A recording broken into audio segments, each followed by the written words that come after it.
नमस्कार दोस्तों, आप सभी का फिर से स्वागत है हमारे DS HT चैनल पर। तो दोस्तों, आज हम इस वीडियो के अंदर पढ़ेंगे सीटेट 2022 का 4 जनवरी 2022 से लेके 21 जनवरी 2022 तक CDP के जितने भी क्वेश्चन हैं आज हम इस वीडियो के अंदर करने वाले हैं। दोस्तों, 3 जनवरी 2022 तक 2011 से लेके 3 जनवरी 2022 तक जो क्वेश्चन हुए थे वो सभी मैंने प्रीवियस क्वेश्चन करा दिए। अगर आपने वो वीडियो नहीं देखी है तो इस सब की मैंने प्लेलिस्ट बना दी है, आप प्लेलिस्ट में जाकर आप देख सकते हैं। तो दोस्तों, लगभग 10 सेट में इस वीडियो के अंदर कराऊंगा और सभी क्वेश्चन के मैं आपको सारे ऑप्शन नहीं पढ़ूंगा क्योंकि इससे वीडियो काफ़ी लंबी बन जाएगी। तो आपको क्वेश्चन पढ़ के उसका आंसर बताऊंगा ताकि वीडियो ज़्यादा लंबी ना बने और आपका टाइम भी बचे। तो चलिए दोस्तों, शुरू करते हैं आज के प्रश्न नंबर 1 से। निम्नलिखित में से कौन सा स्थूल कौशल की उपयोग का एक उदाहरण है? तो दोस्तों, इस प्रश्न का जो सही उत्तर होने वाला है हमारा ऑप्शन नंबर फर्स्ट, यानी कि एक पैर पर संतुलित करना। नेक्स्ट, विकासात्मक परिवर्तन किसका परिणाम है? तो दोस्तों, विकासात्मक परिवर्तन इसका उत्तर होगा हमारा ऑप्शन नंबर फर्स्ट, यानी कि आनुवंशिक और पर्यावरणीय परिस्थितियों का अनूठा संयोजन। नेक्स्ट, 2 वर्ष से 6 वर्ष की अवधि को क्या कहा जाता है? तो दोस्तों, इस प्रश्न का जो सही उत्तर होने वाला है हमारा ऑप्शन नंबर सेकंड, यानी कि प्रारंभिक बचपन। तो दोस्तों, वीडियो के एंड तक आप ज़रूर देखें क्योंकि ऑनलाइन मोड में जो भी क्वेश्चन पूछे जा रहे हैं इस वीडियो से काफ़ी क्वेश्चन आपको हेल्प मिलेगी। अगर आपका अगली शिफ्ट में आपका पेपर है तो उससे आपको काफ़ी हेल्प मिलेगी। तो दोस्तों, वीडियो के एंड तक ज़रूर देखें। नेक्स्ट, तो दोस्तों यहाँ पर एक कथन दिया है, शहरों में बच्चों का बहुत सारा खेल उन रियलिटी शो पर आधारित होते हैं जो वो देखते हैं। तो दोस्तों, कारण दिया है, इन दिनों और साथियों के अलावा मीडिया बच्चों के समाजीकरण का एक महत्वपूर्ण माध्यम बनता जा रहा है। तो दोस्तों, इस प्रश्न का जो सही उत्तर होने वाला है हमारा ऑप्शन नंबर फर्स्ट, यानी कि ए और आर दोनों सही हैं और आर सही व्याख्या करता है ए की। नेक्स्ट,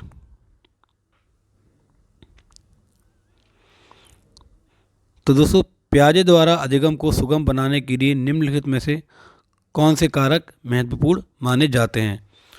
तो दोस्तों, यहाँ पर ये 4 कारक दिए हुए हैं। तो दोस्तों, इस प्रश्न जो सही उत्तर होने वाला हमारा ऑप्शन नंबर सेकंड, यानी कि फर्स्ट, सेकंड और थर्ड हमारे यहाँ पर ऑप्शन ठीक होंगे। पढ़ लेते हैं फिर भी दोस्तों। तो जो दोस्तों इसका उत्तर जो दिया फर्स्ट, सेकंड और थर्ड, शिक्षक की गतिशीलता, विविध सामग्री का प्रावधान और मध्य स्तरीय नवीन अनुभव प्रदान करना, ये सभी हमारे प्याज द्वारा अधिगम को सुगम बनाने के लिए एक महत्वपूर्ण कारक माने जाते हैं। नेक्स्ट,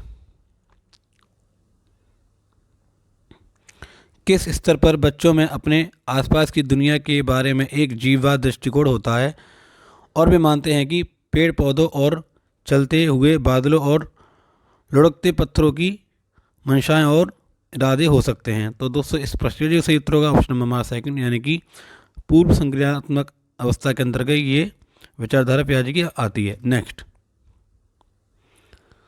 तो दोस्तों, किसके सिद्धांत में भाषा बच्चों के संज्ञानात्मक विकास में महत्वपूर्ण भूमिका निभाती है? तो दोस्तों, इसका प्रश्न का उत्तर होगा हमारा ऑप्शन नंबर फर्स्ट, यानी कि लेव वाइगोस्की। नेक्स्ट, वाइगोस्की के अनुसार बच्चे किस प्रकार सीखते हैं? तो दोस्तों, इस प्रश्न का जो सही उत्तर होने वाला हमारा ऑप्शन नंबर सेकंड, यानी कि साथियों के साथ बातचीत करके। नेक्स्ट, एक बाल केंद्रित कक्षा में बच्चे, तो दोस्तों इसका उत्तर होगा ऑप्शन नंबर हमारा सेकंड, यानी कि ज्ञान के निर्माण में सक्रिय रूप से लगे हुए हैं। नेक्स्ट, निम्नलिखित में से कौन सा सही सुमेलित युग्म है? तो दोस्तों, हमारी इसमें 4 ऑप्शन दिए हैं। तो इसका सही उत्तर होने वाला हमारा ऑप्शन नंबर सेकंड, यानी कि अच्छा लड़का अच्छी लड़की का विन्यास दूसरों के साथ भला बनकर अनुमोदन अर्जित करता है। नेक्स्ट,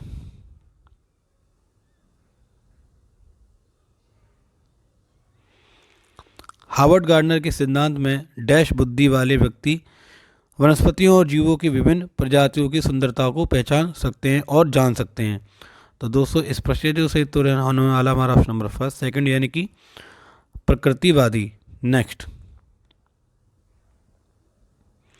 राष्ट्रीय शिक्षा नीति 2020 क्या सिफारिश करती है?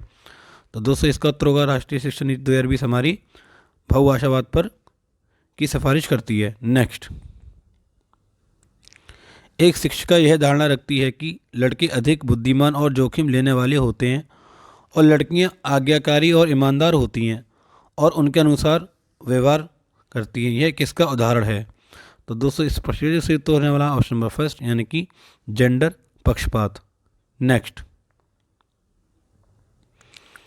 तो यहाँ पर एक कथन दिया है दोस्तों, एक कथन दिया है, शिक्षकों को बच्चों का आकलन करने के लिए विभिन्न प्रकार की आकलन तकनीक और विधियों का प्रयोग करना चाहिए। और इसका कारण दिया है दोस्तों, कोई भी एक मूल्यांकन तकनीक बच्चे की प्रगति और उसके विकास के क्षेत्रों के बारे में जानकारी प्रदान करने में सक्षम नहीं है। तो सही विकल्प हमें चुनना है इसका। तो दोस्तों इसका प्रश्न का उत्तर होगा ऑप्शन नंबर हमारा फर्स्ट, यानी कि ए और आर दोनों सही हैं और आर सही व्याख्या करता है ए की। नेक्स्ट, निम्नलिखित में से कौन सी स्थिति सीखने के लिए आकलन को नहीं दर्शाती है? तो दोस्तों कौन सी स्थिति आकलन का सीखने को नहीं दर्शाती है? तो इसका उत्तर होगा ऑप्शन नंबर हमारा थर्ड, यानी कि प्रदर्शन बढ़ाने के लिए छात्रों के बीच लगातार तुलना की जाती है। तो दोस्तों हमें तुलना नहीं करनी है। नेक्स्ट, समावेशी शिक्षा के लिए क्या जरूरी है? तो दोस्तों इसका उत्तर होगा ऑप्शन नंबर हमारा फर्स्ट, समावेशी शिक्षा के लिए लचीला शिक्षा शास्त्र जरूरी है। नेक्स्ट, निम्नलिखित में से कौन सी दिव्यांगता सामाजिक संचार में चुनौतियों का कारण बन सकती है? तो दोस्तों इसका उत्तर होगा ऑप्शन नंबर हमारा फर्स्ट, यानी कि आत्मकेंद्रिता यानी स्वलीनता। नेक्स्ट, निम्न में से कौन सा सुविधाहीन और वंचित समूहों के शिक्षार्थियों को शामिल करने में मदद करता है? तो दोस्तों इसका उत्तर होगा ऑप्शन नंबर हमारा फर्स्ट, यानी विविधता को महत्व। नेक्स्ट, सामग्री को कई तरीके से प्रस्तुतिकरण करने के प्रावधान से निम्नलिखित में से किसके समावेशन में मदद मिलेगी?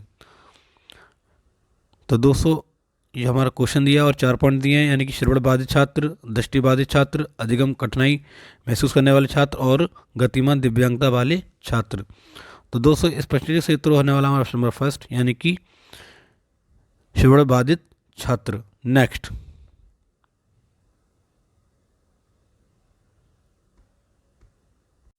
सामग्री को कई तरीके से प्रस्तुतिकरण करने के प्रावधान में निम्नलिखित में से किससे समावेशन में मदद मिलेगी? तो दोस्तों इस प्रश्न जो सही तो होगा हमारा ऑप्शन नंबर 4, यानी कि फर्स्ट, सेकंड, थर्ड और फोर्थ। हमारे चारों ऑप्शन यहाँ पर हमारे ठीक होंगे। तो चार ऑप्शन देखते हैं, श्रवण बाधित छात्र, दृष्टि बाधित छात्र, अधिगम कठिनाई महसूस करने वाले छात्र और गतिमान दिव्यांग वाले छात्र। नेक्स्ट, निम्नलिखित में से कौन सा विकल्प दी गई दिव्यांगता और संबंधित छात्रों के समावेशन हेतु यथोचित संयोजन रणनीति का संयुग्म है? तो दोस्तों इस प्रश्न से उत्तर होगा ऑप्शन नंबर हमारा फर्स्ट, यानी कि गुणज वैकल्य यानी कैलकुलेटर का प्रावधान। नेक्स्ट, प्रारंभिक कक्षाओं में शिक्षण अधिगम प्रक्रिया के लिए निम्नलिखित में से कौन सा दृष्टिकोण बेहतर है? तो दोस्तों इस प्रश्न से उत्तर होगा ऑप्शन नंबर हमारा सेकंड, यानी कि करके सीखना सबसे बेहतर माना जाता है। नेक्स्ट, तो दोस्तों यहाँ पर एक फिर से कथन दिया है, अधिगम के लिए विद्यालय के सामाजिक अवसरों में भागीदारी महत्वपूर्ण है। और तर्क दिया है, अधिगम मुख्य रूप से एक सामाजिक क्रिया है। तो दोस्तों इस प्रश्न से उत्तर होगा हमारा ऑप्शन नंबर फर्स्ट, यानी कि ए और आर दोनों सही हैं और आर सही व्याख्या करता है ए की। नेक्स्ट, कक्षा की गतिविधियों को सार्थक बनाने के लिए एक शिक्षिका को क्या करना चाहिए? तो दोस्तों शिक्षक को क्या करना चाहिए? इसका उत्तर होगा ऑप्शन नंबर हमारा 4, यानी कि उन्हें उचित संदर्भ में स्थित करना। नेक्स्ट, निम्नलिखित में से कौन सी शैक्षणिक पद्धतियां शिक्षण अधिगम प्रक्रिया में सकारात्मक योगदान नहीं देती हैं? तो दोस्तों कौन सी ये योगदान नहीं देती हैं प्रक्रिया? तो इसका उत्तर ऑप्शन नंबर 4, यानी कि परीक्षा केंद्रित कठोर शिक्षण रणनीतियां। नेक्स्ट, दोस्तों फिर से एक कथन दिया है, एक शिक्षक द्वारा पढ़ाए जाने वाले विषय वस्तु को छात्रों के दैनिक जीवन के अनुभवों से जोड़ना चाहिए। और इसका तर्क दिया है, बच्चे स्कूल में जीवन के बहुत से महत्वपूर्ण अनुभव लेकर आते हैं जिस पर शिक्षिका को ध्यान देना चाहिए। तो सही विकल्प चुने। तो दोस्तों हमारे 4 विकल्प दिए हैं, इसका उत्तर का ऑप्शन नंबर फर्स्ट, यानी कि ए और आर दोनों सही हैं और आर सही व्याख्या करता है ए की। नेक्स्ट, निम्नलिखित में से कौन शिक्षार्थियों को उनके सीखने का स्वयं मूल्यांकन करने और उनकी समझ की जांच करने में मदद करता है? तो दोस्तों इसका उत्तर होगा ऑप्शन नंबर फर्स्ट, यानी कि अधिसंज्ञान। नेक्स्ट, बच्चों में भ्रांतियां होना डैश है। तो दोस्तों बच्चों में भ्रांतियां होना, इसका उत्तर होगा option number first and third, प्राकृतिक है। बच्चों में भ्रांति होना प्राकृतिक है। नेक्स्ट,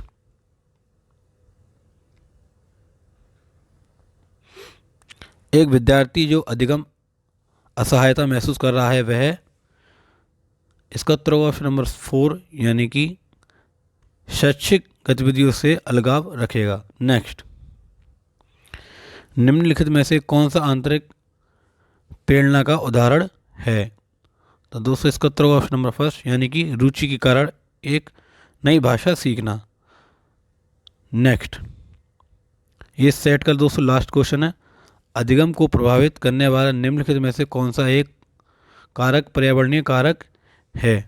तो दोस्तों इसका उत्तर होगा ऑप्शन नंबर हमारा फोर, यानी कि विद्यालय। नेक्स्ट, तो दोस्तों 4 जनवरी का पेपर जो था वो खत्म हो चुका। अब ये है 5 जनवरी 2022 का। तो इसका पहला क्वेश्चन है, एक कथन दिया है दोस्तों, बच्चों के शारीरिक विकास में देरी के लिए पूरी तरह से उनकी आनुवंशिक बनावट को जिम्मेदार ठहराया जा सकता है। तो इसका कारण दिया है, बच्चों के शारीरिक विकास के लिए वंशानुगत कारक ही उत्तरदायी होते हैं। तो दोस्तों सही विकल्प चुनने हैं। तो दोस्तों हमारी 4 विकल्प दिए हैं, तो इसका सही उत्तर होगा ऑप्शन नंबर हमारा 4, यानी कि ए और आर हमारे दोनों गलत हैं। नेक्स्ट, निम्नलिखित में से कौन सा सूक्ष्म कौशल के उपयोग का एक उदाहरण है? तो दोस्तों सूक्ष्म कौशल का एक उदाहरण हमारा कौन सा है? तो इसका उत्तर होगा ऑप्शन नंबर हमारा थर्ड, यानी कि घसीट कर लिखना। नेक्स्ट, इनमें से कौन सा बच्चा मध्य बाल्यावस्था में होगा?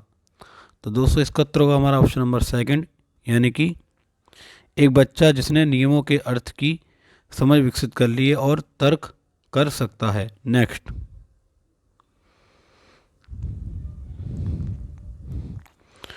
फिल्मों और विज्ञापनों से व्यवहार के जेंडर उपयुक्त तरीकों के बारे में बहुत संकेत मिलते हैं। यह समाजीकरण की डैश संस्था के रूप में डैश की भूमिका पर प्रकाश डालता है। तो दोस्तों इसका उत्तर होगा हमारा ऑप्शन नंबर सेकंड, यानी मीडिया और द्वितीय। नेक्स्ट, पूर्व संक्रियात्मक अवस्था में कौन सी संज्ञानात्मक क्षमता आती है? तो दोस्तों इसका उत्तर होगा ऑप्शन नंबर हमारा सेकंड, यानी कि लक्ष्य निर्देशित व्यवहार की क्षमता। नेक्स्ट, पियाजे के अनुसार एक शिक्षक का डैश और डैश होना बहुत जरूरी है। तो दोस्तों इसका सही उत्तर होगा हमारा ऑप्शन नंबर फर्स्ट, यानी कि गतिशील और लचीला होना बहुत जरूरी है। नेक्स्ट, तो दोस्तों वीडियो घंटा ज़रूर देखें आप।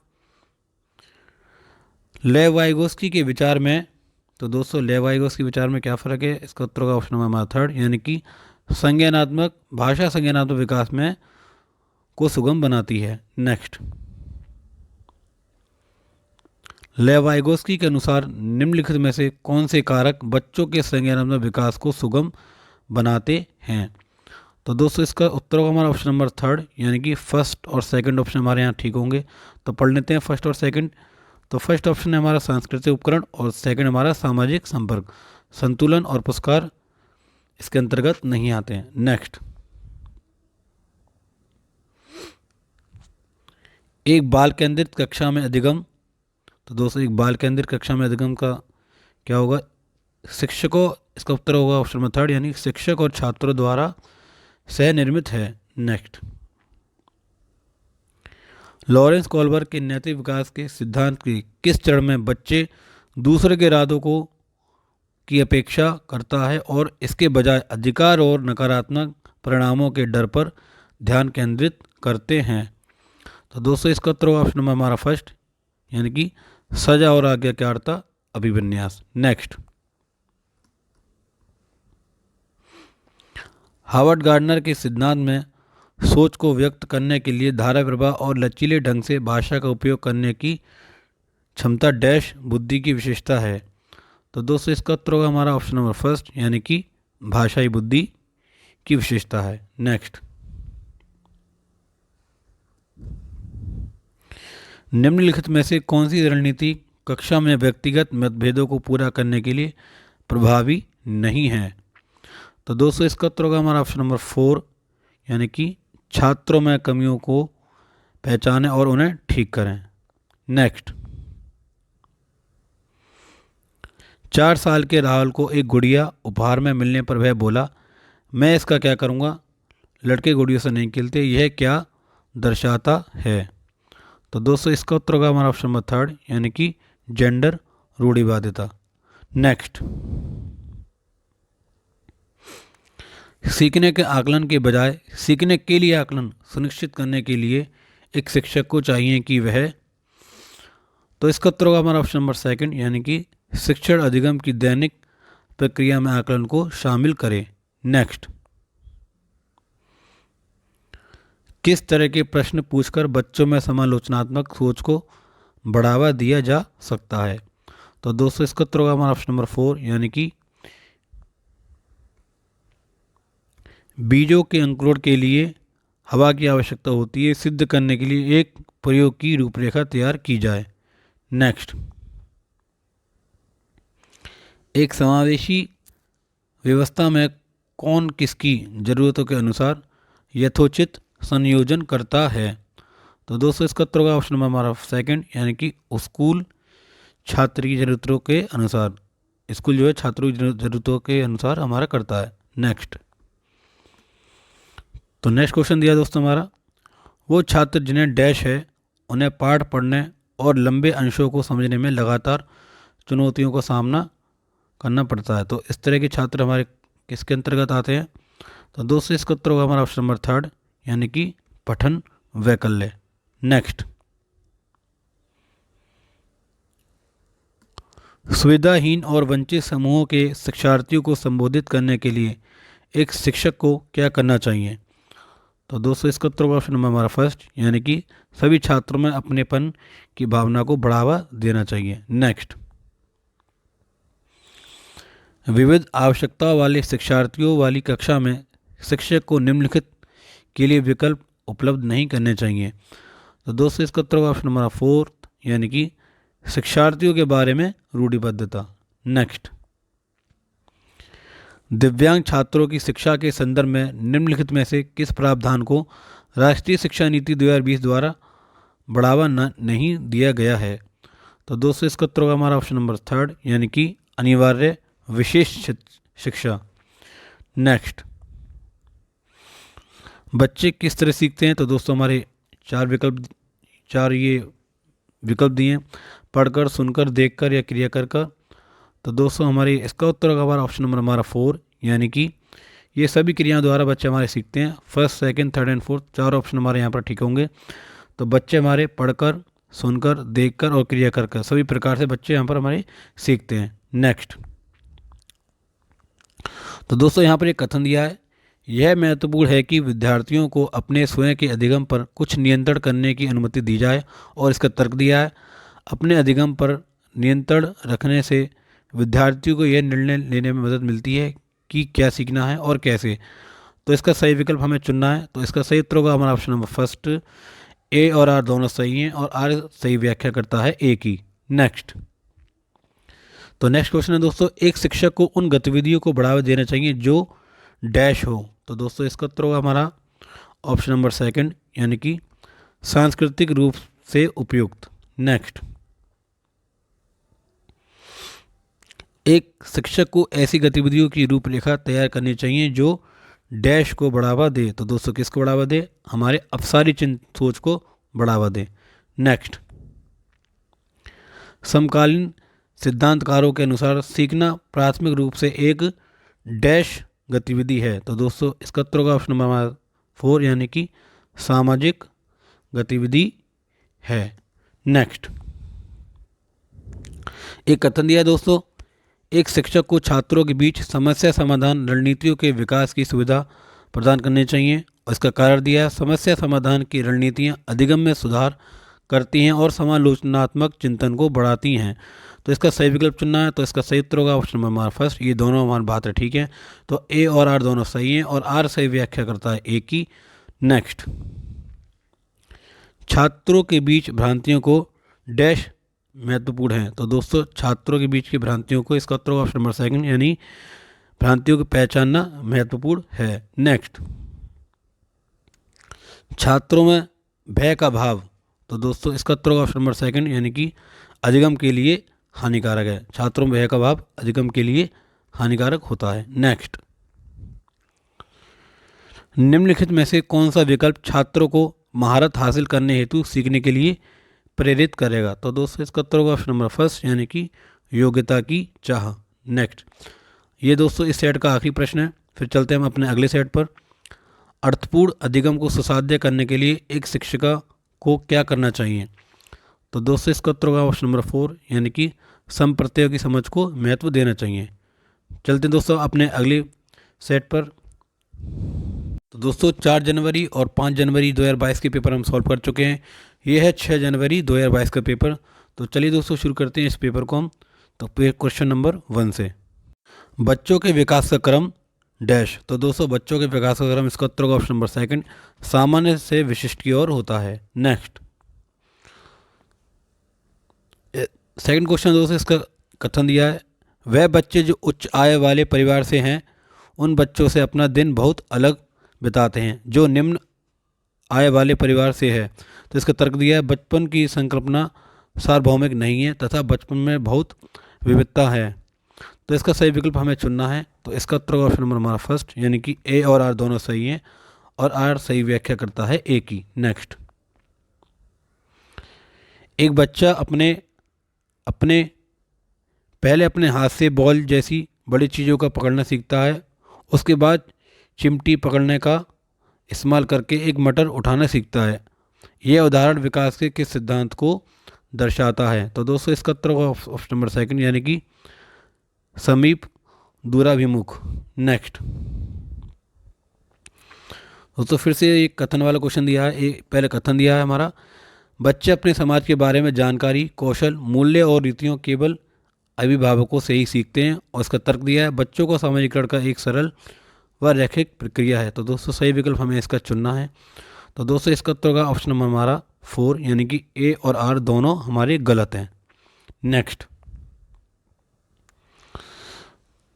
किस अवस्था में बच्चे वस्तु स्थायित्व की समझ तो बना लेते हैं परंतु यह नहीं समझ पाते कि क्रियाएं परिवर्तनीय हैं और उनके निर्णय चीज़ों की मौजूदा दिखावट पर निर्भर करते हैं? तो दोस्तों इसका उत्तर होगा हमारा ऑप्शन नंबर सेकंड, यानी कि पूर्व संक्रियात्मक अवस्था। नेक्स्ट, पूर्व संक्रियात्मक अवस्था के बच्चों के लिए शिक्षक को। तो दोस्तों इसका उत्तर होगा ऑप्शन नंबर हमारा फर्स्ट, यानी कि मूर्त संसाधनों व बहुत सी दृश्य श्रव्य सामग्री का प्रयोग करना चाहिए। नेक्स्ट, निम्नलिखित में से पाठ का सही उदाहरण क्या है? तो दोस्तों इसका उत्तर होगा हमारा ऑप्शन नंबर सेकंड, यानी कि संकेत और इशारे देना पाठ का सही उदाहरण है। नेक्स्ट, लेव वाइगोस्की का मानना था कि। तो दोस्तों लेव वाइगोस्की का मानना क्या था? इसका उत्तर होगा ऑप्शन नंबर हमारा 4, यानी कि ज्ञान का सह निर्माण उस क्षेत्र में होता है जो बच्चे के स्वतंत्र रूप से कार्य करने व दूसरों की मदद से करने में है। नेक्स्ट, लॉरेंस कोलबर्ग द्वारा प्रतिपादित नैतिक विकास के स्तर पर व्यक्ति यह तर्क करते हैं कि मानवाधिकार व न्याय सबसे जरूरी है, भले ही वह सामाजिक कानून के खिलाफ हो। तो दोस्तों इस प्रश्न का सही उत्तर होगा हमारा ऑप्शन नंबर 4, यानी कि सार्वभौमिक नैतिक सिद्धांत अभिविन्यास।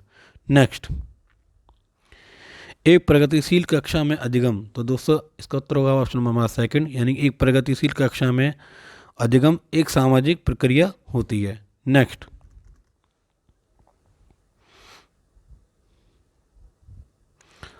हार्वर्ड गार्डनर के अनुसार निम्नलिखित में से कौन सा कथन सही है? तो दोस्तों इसका उत्तर होगा ऑप्शन नंबर हमारा सेकंड, यानी कि हर व्यक्ति में विविध प्रकार की बुद्धिमत्ताएं होती हैं। नेक्स्ट,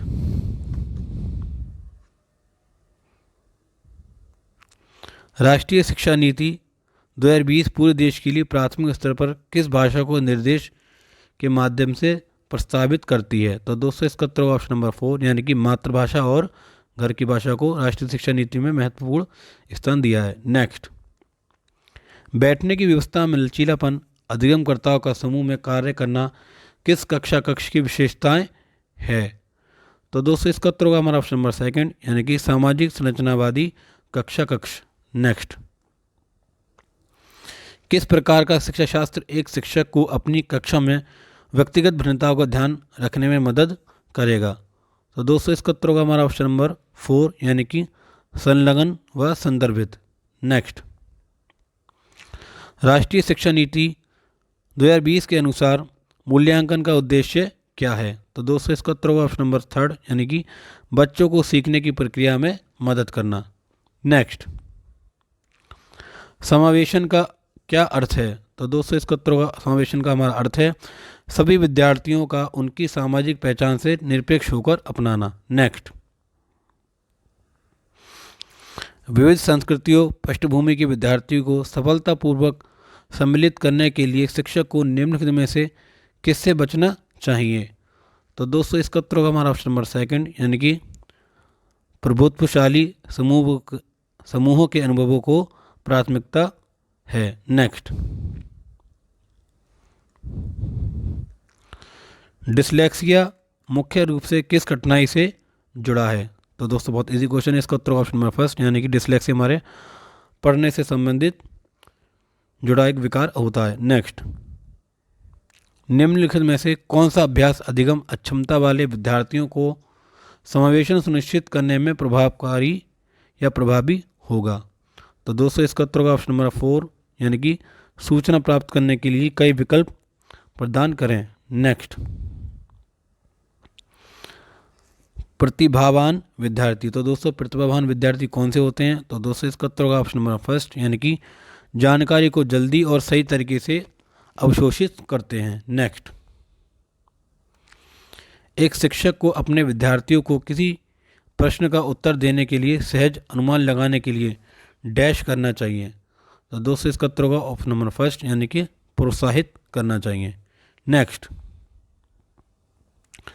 विद्यार्थियों को हाल ही में सीखे गए संप्रत्यय का पर विस्तारण में मदद करते समय निम्नलिखित में से किससे बचना चाहिए? तो दोस्तों इसका उत्तर होगा ऑप्शन नंबर 4, यानी कि बोर्ड पर लिखना और विद्यार्थियों से इसे बिना समझे नकल करने के लिए कहना, हमें इससे बचना चाहिए। नेक्स्ट, किस तरह के पाठ्यक्रम को लागू करके विद्यार्थियों की विफलता को कम किया जा सकता है? तो दोस्तों इसका उत्तर होगा ऑप्शन नंबर 1, यानी कि जो उनके सामाजिक संदर्भ से जुड़ा हो। नेक्स्ट, सार्थक सीखने के लिए निम्न में से क्या महत्वपूर्ण है? तो दोस्तों इसका उत्तर होगा ऑप्शन नंबर 2, यानी कि बच्चों के विचारों और अनुभवों को जगह देना। नेक्स्ट,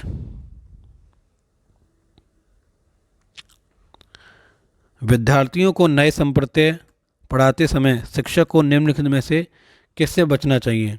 तो दोस्तों इसका उत्तर होगा ऑप्शन नंबर हमारा 3, यानी कि पहले जटिल अवधारणाओं को प्रस्तुत करें और फिर सरल की ओर बढ़ें। नेक्स्ट, विशिष्ट जानकारी के स्मरण पर आधारित प्रश्न उत्तर देने के बाद एक विद्यार्थी इस बात पर विचार कर रहा है कि इस कार्य में किन संकेतों ने उसकी मदद की। ऐसा करने से विद्यार्थी डैश का विकास कर रहा है। तो दोस्तों इसका उत्तर होगा हमारा ऑप्शन नंबर 3, यानी कि अधिसंज्ञान। नेक्स्ट,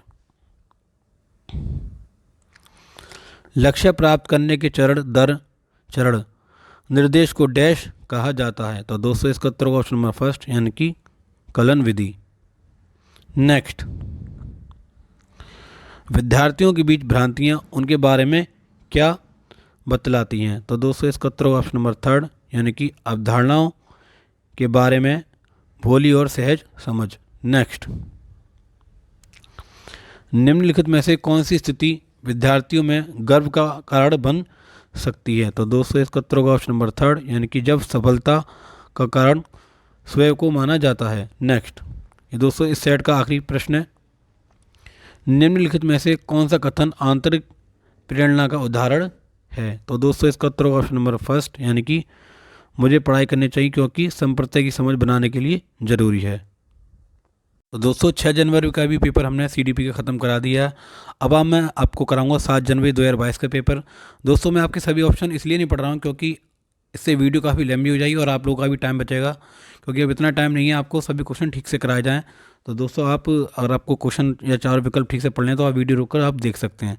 तो चलिए दोस्तों शुरू करते हैं 7 जनवरी के पेपर प्रश्न नंबर 1 से। दोस्तों यहाँ पर एक अभिकथन दिया है, एक बच्चा 11 महीने में चलना सीखता है जबकि दूसरा 15 महीने में चलना सीखता है। तो इसका कारण दिया है, व्यक्ति में विकास भिन्न भिन्न दरों पर होती है। तो दोस्तों इसका ये हमारे दोनों विकल्प ठीक हैं, तो सही उत्तर हुआ हमारा ऑप्शन नंबर फर्स्ट, यानी कि ए और आर दोनों सही हैं और आर सही व्याख्या करता है ए की। नेक्स्ट,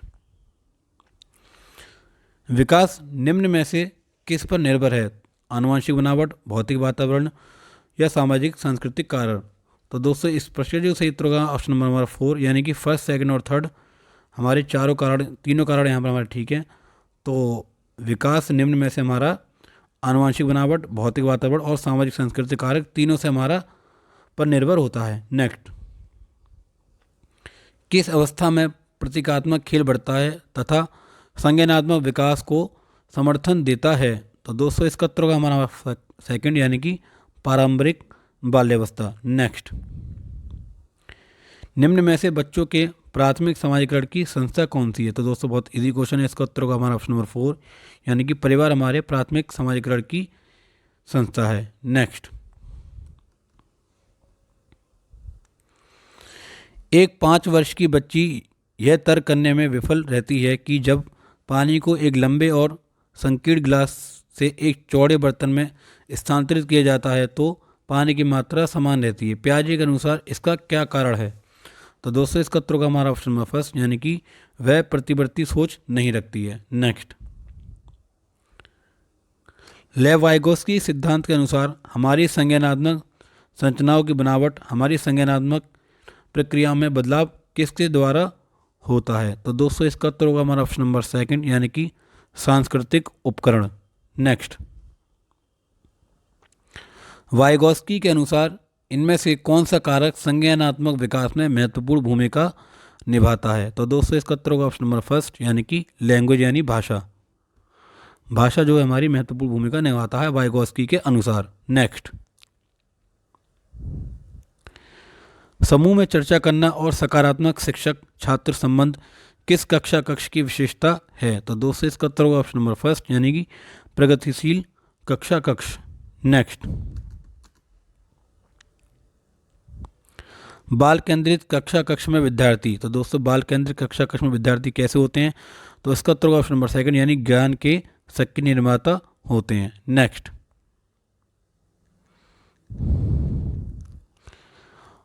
कोहलबर्ग के किस चरण में व्यक्ति तर्क करते हैं कि सही कार्यवाही विवेक के स्वचुने हुए नैतिक सिद्धांतों द्वारा परिभाषित की जाती है? तो दोस्तों इसका तो सही उत्तर होगा हमारा ऑप्शन नंबर 4, यानी कि सार्वभौमिक नैतिक सिद्धांत अभिविन्यास। नेक्स्ट,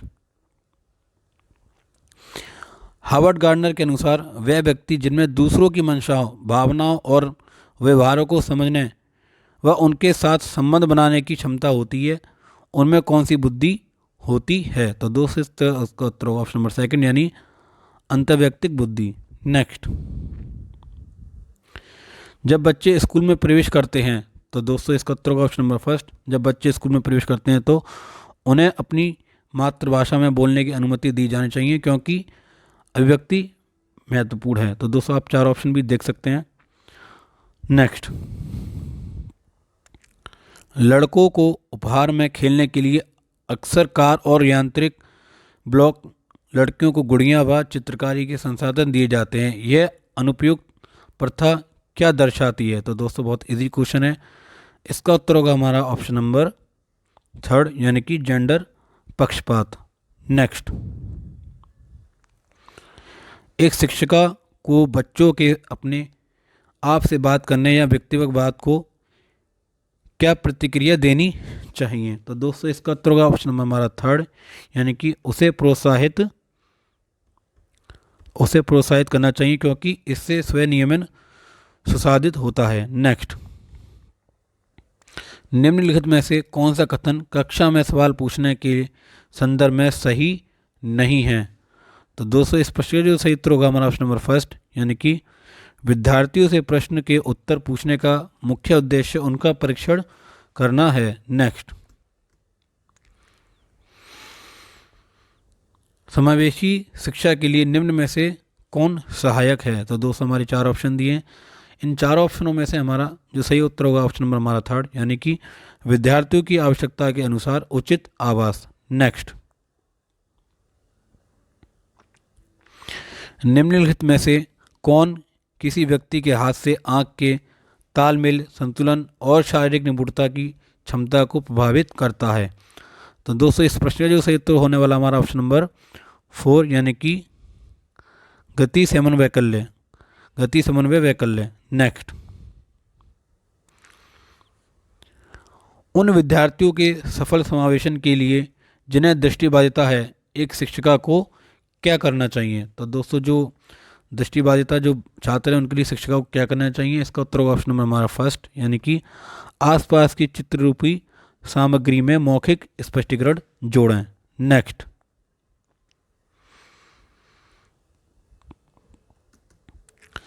जनजातीय समुदायों के विद्यार्थियों के सफल समावेशन के लिए एक शिक्षिका को निम्न में से किससे बचना चाहिए? तो दोस्तों इसका उत्तर होगा हमारा ऑप्शन नंबर फोर, यानी कि उन संप्रदायों को पढ़ाना जो उनके जीवन के लिए पूरी तरह अप्रासंगिक है। नेक्स्ट, निम्नलिखित में से कौन सा विकल्प दी गई दिव्यांगता और संबंधित विद्यार्थियों के समावेशन हेतु यथोचित संयोजन रणनीति का सही युग्म है? तो दोस्तों इस प्रश्न जो सही उत्तर होगा हमारा ऑप्शन नंबर हमारा सेकंड, यानी कि स्वलीनता, जितना हो सके एक ही समय सारणी या दिनचर्या। नेक्स्ट, तो दोस्तों यहाँ पर एक कथन दिया है, शिक्षकों को निर्णय लेने में विद्यार्थियों को शामिल करना चाहिए और कक्षा में सक्रिय भागीदारी को प्रोत्साहित करना चाहिए। तो इसका कारण दिया है दोस्तों, अधिगम शिक्षक द्वारा विद्यार्थियों को सीधे स्थानांतरित किया जाता है। तो दोस्तों इसका तो सही उत्तर होगा हमारा ऑप्शन नंबर थर्ड, यानी कि ए सही है और आर गलत है। नेक्स्ट, विद्यार्थी निम्न में से किसे नए ज्ञान के निर्माण का आधार बनाते हैं? तो दोस्तों इस सही प्रश्न का सही उत्तर होगा हमारा ऑप्शन नंबर फर्स्ट, यानी कि जो उनके द्वारा पहले से ही समझा और माना जाता है। नेक्स्ट,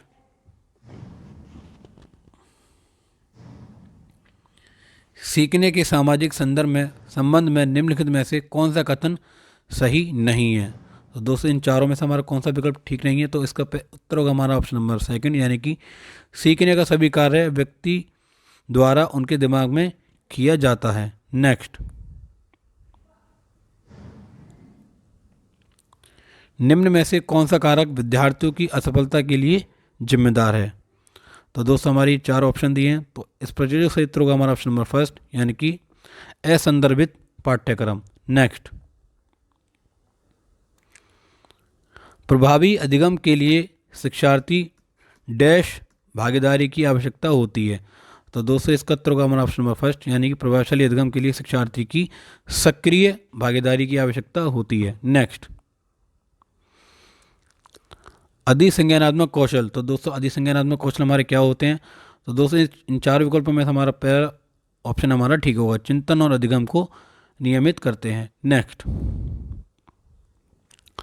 त्रुटियों के बारे में निम्न में से कौन सा कथन सही है? तो दोस्तों हमारे ये चार विकल्प दिए हैं, त्रुटियों के बारे में कौन सा विकल्प ठीक है? तो इसका उत्तर होगा हमारा ऑप्शन नंबर थर्ड, यानी कि त्रुटियों पर चर्चा और विश्लेषण द्वारा उन्हें अर्थपूर्ण अधिगम में बदला जा सकता है। नेक्स्ट, अधिगम और सूचना प्रसंस्करण एवं संवेगों और प्रवृत्ति का संबंध किस प्रकार है? तो दोस्तों इस प्रश्न जो सही उत्तर होगा हमारा ऑप्शन नंबर फर्स्ट, यानी कि अधिगम और सूचना प्रसंस्करण संवेगों से काफ़ी हद तक प्रभावित होते हैं। नेक्स्ट, एक विद्यार्थी कुछ संप्रदायों के बारे में अपनी जिज्ञासा को संतुष्ट करने के लिए किताबें पढ़ रही है, यह किस तरह के लक्ष्य का उदाहरण है? तो दोस्तों इसका उत्तर होगा हमारा ऑप्शन नंबर फर्स्ट, यानी कि महारत हासिल करने की दिशा में उन्मुख लक्ष्य। चलते हैं दोस्तों आज के आखिरी प्रश्न की तरफ, इस सेट के आखिरी प्रश्न की तरफ। राष्ट्रीय शिक्षा नीति 2020 का केंद्र बिंदु क्या है? तो दोस्तों राष्ट्रीय शिक्षा नीति का जो केंद्र बिंदु है, इन चार ऑप्शन में से हमारा ऑप्शन ठीक होगा हमारा बहुविषयकता और समग्र शिक्षा। तो दोस्तों हमने 7 जनवरी 2022 का पेपर कर लिया। अब मैं आपको कराने वाला हूँ 8 जनवरी 2022 का पेपर। इसमें भी मैं आपको 4 विकल्प नहीं पढ़ूंगा, सिर्फ आपको क्वेश्चन पढ़ के इसका उत्तर बताऊंगा, ताकि वीडियो ज़्यादा लंबी ना बने, क्योंकि हमें 10 सेट करने हैं, यानी कि 300 क्वेश्चन करने हैं। ये 300 क्वेश्चन आपके लिए काफ़ी महत्वपूर्ण रहने वाले हैं। तो दोस्तों अगर आपने ये वीडियो देखी तो एग्ज़ाम में अगर एग्ज़ाम बचा है, अगली शिफ्ट आपकी है, तो ये वीडियो आपके लिए काफ़ी हेल्पफुल रहेगी। तो दोस्तों वीडियो को आप एंड तक ज़रूर देखें और चैनल को नए तो सब्सक्राइब करें। नेक्स्ट, विकासात्मक परिवर्तन। तो दोस्तों विकासात्मक परिवर्तन क्या होते हैं? तो ये दोस्तों हमारे 4 विकल्प दिए हैं, तो इसका सही उत्तर होगा हमारा ऑप्शन नंबर 4, यानी कि वंशानुगत कारकों और पर्यावरणीय प्रभावों की परस्पर क्रिया। नेक्स्ट, डैश स्थूल गत्यात्मक चालन कौशल का उदाहरण है, जबकि डैश में सूक्ष्म गत्यात्मक कौशल की आवश्यकता होती है। तो दोस्तों इसका उत्तर होगा हमारा ऑप्शन नंबर फर्स्ट, यानी कि भागना और चित्र बनाना इसके अंतर्गत आता है। नेक्स्ट, इनमें से कौन सी बच्ची मध्य बाल्यावस्था में होगा? तो दोस्तों इसमें कौन सी बच्ची या बच्चा मध्य बाल्यावस्था में होगा? तो दोस्तों इस प्रश्न का जो सही उत्तर होगा हमारा ऑप्शन नंबर 4, यानी कि एक बच्ची जो तार्किक रूप से तर्क कर सकती है और संरक्षण कर पाती है, यानी कंजर्वेशन कर पाती है। नेक्स्ट, तो दोस्तों यहाँ पर एक अभिकथन दिया है, बच्चे सर्वप्रथम अपने परिवार में व्यवहार के तरीके सीखते हैं और मूल्यों और जीवन के मानदंडों को जानते हैं। इसका कारण दिया है, परिवार बच्चों के समाजीकरण का एक द्वितीय अभिकारक है। तो दोस्तों यहाँ इसका उत्तर होगा हमारा ऑप्शन नंबर 3, यानी कि ए सही है और आर हमारा गलत है, क्योंकि परिवार हमारे प्राथमिक संस्था के अंतर्गत आता है, ना कि द्वितीय। नेक्स्ट, निम्न में से कौन सा युग्म सही मिलान है? तो दोस्तों इस प्रश्न जो सही उत्तर होगा हमारे मिलान है, तो इसका उत्तर होगा ऑप्शन नंबर हमारा 3, यानी कि मूल संक्रियात्मक अवस्था में बच्चा वर्गीकरण व कंजर्वेशन कर सकता है, वर्गीकरण व संरक्षण दोनों कर पाता है। नेक्स्ट, पियाजे के संज्ञानात्मक विकास के सिद्धांत के अनुसार स्वयं व पर्यावरण के बीच संतुलन की खोज की प्रक्रिया क्या कहलाती है? तो दोस्तों इसका उत्तर होगा हमारा ऑप्शन नंबर 1, यानी कि सामयिकरण। नेक्स्ट, निम्नलिखित में से कौन सा कथन लेव वाइगोस्की के बच्चे के बारे में विचार को सही प्रकार से दर्शाता है? तो दोस्तों लेव वाइगोस्की के बारे में हमें विचार दिए हैं, तो इन चारों विचारों में से हमारा जो सही विकल्प होने वाला हमारा ऑप्शन नंबर 1, यानी कि वाइगोस्की ने सुझाव दिया है कि बच्चों में बहुत सी क्षमताएं होती हैं, जिनमें वे कार्य शामिल हैं जिन्हें बच्चे सहायता के साथ कर सकते हैं। नेक्स्ट,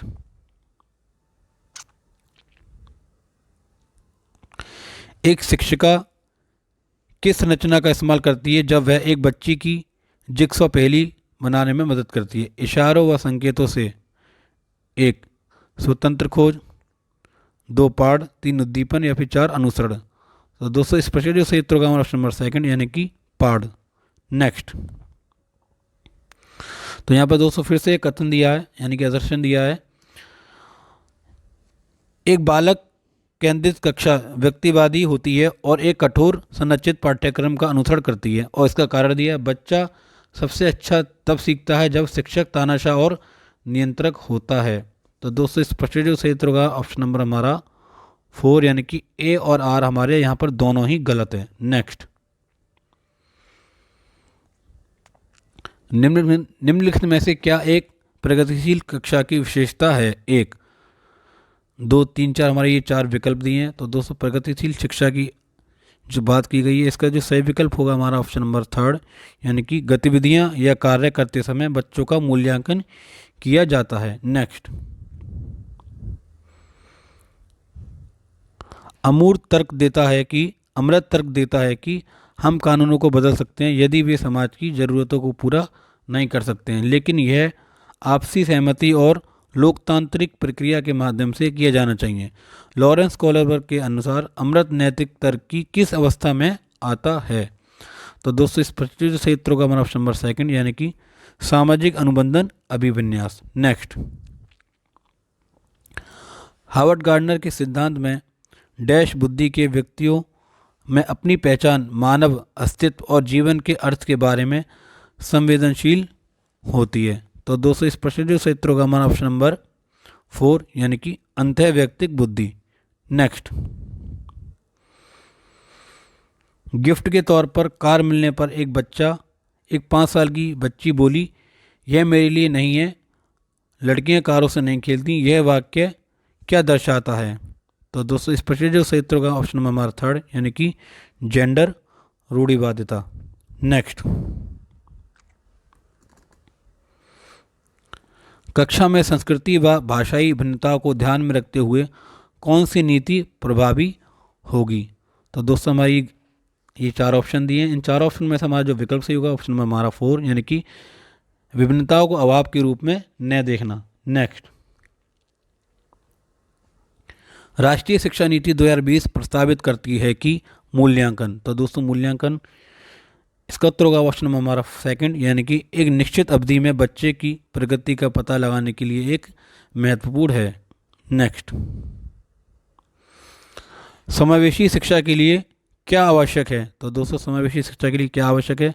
इसका उत्तर होगा हमारा ऑप्शन नंबर 2 यानी कि व्यक्तिगत मतभेदों का ध्यान और सम्मान। नेक्स्ट, निम्नलिखित में से कौन सा व्यवहार पठन वैकल्य की पहचान है? तो दोस्तों इसका उत्तर होगा हमारा ऑप्शन नंबर 1 यानी कि बी को डी के रूप में लिखना, यानी कि 21 को 12 के रूप में लिखना, ये हमारा पठन वैकल्य के अंतर्गत आता है। नेक्स्ट, जो विद्यार्थी जिन्हें स्वलीनता है उनकी पहचान उनके सामने आने वाली किस क्षेत्र की चुनौती से की जा सकती है? तो दोस्तों हमारी 4 विकल्प दिए हैं। इन 4 विकल्पों में से जो हमारा सही विकल्प होगा हमारा ऑप्शन नंबर 1 यानी कि अभिव्यंजक और ग्रहणशील संचार में चुनौती। नेक्स्ट, वे विद्यार्थी जिन्हें दिव्यांगता है उनके सफल समावेशन के लिए क्या आवश्यक है? तो दोस्तों हमारे 4 विकल्प दिए हैं। इन 4 विकल्पों में जो हमारा सही विकल्प होगा हमारा ऑप्शन नंबर 1 यानी कि सुलभ अवसंरचना यानी इमारतें। नेक्स्ट, निम्नलिखित में से कौन सा अभ्यास विविध अधिगम प्राथमिकता वाले विद्यार्थियों को शामिल करने में सहायक होगा? तो दोस्तों इस 4 प्रश्नों में से जो सही विकल्प हमारा होगा ऑप्शन नंबर 2 यानी कि आसपास के खतरों और विकर्षणों को कम करना। नेक्स्ट, किस सिद्धांत पर आधारित कक्षा कक्ष में विद्यार्थी स्वयं पहल करके व चर्चा में सक्रिय भागीदारी करके सीखते हैं? तो दोस्तों इस प्रश्न जो सही उत्तर होगा ऑप्शन नंबर हमारा 3 यानी कि सामाजिक संरचनावादी। नेक्स्ट, सार्थक अधिगम। तो दोस्तों सार्थक अधिगम क्या होता है? इसका सही जो उत्तर होगा हमारा ऑप्शन नंबर 4 यानी कि वे विश्लेषण, समालोचनात्मक सोच तथा समस्या समाधान की प्रक्रिया शामिल है। नेक्स्ट, राष्ट्रीय शिक्षा नीति 2020 में निम्नलिखित में से किसकी वकालत नहीं की गई है? तो दोस्तों हमारी 4 ऑप्शन दिए हैं, उसकी विकल्प देखते हैं दोस्तों हमारा कौन सा ठीक है। तो दोस्तों इस प्रश्न जो सही उत्तर होगा हमारा option number 4, 2nd, 3rd and 4th हमारे ऑप्शन यहाँ पर ठीक होंगे। तो दोस्तों देखते हैं राष्ट्रीय शिक्षा नीति 2020 में हमारे किसकी वकालत नहीं करता है? तो योगात्मक मूल्यांकन, पाठ्यक्रम में वृद्धि और प्रौद्योगिकी के उपयोग में कमी। तो इसकी वकालत 2020 राष्ट्रीय शिक्षा नीति 2020 नहीं करती है। नेक्स्ट,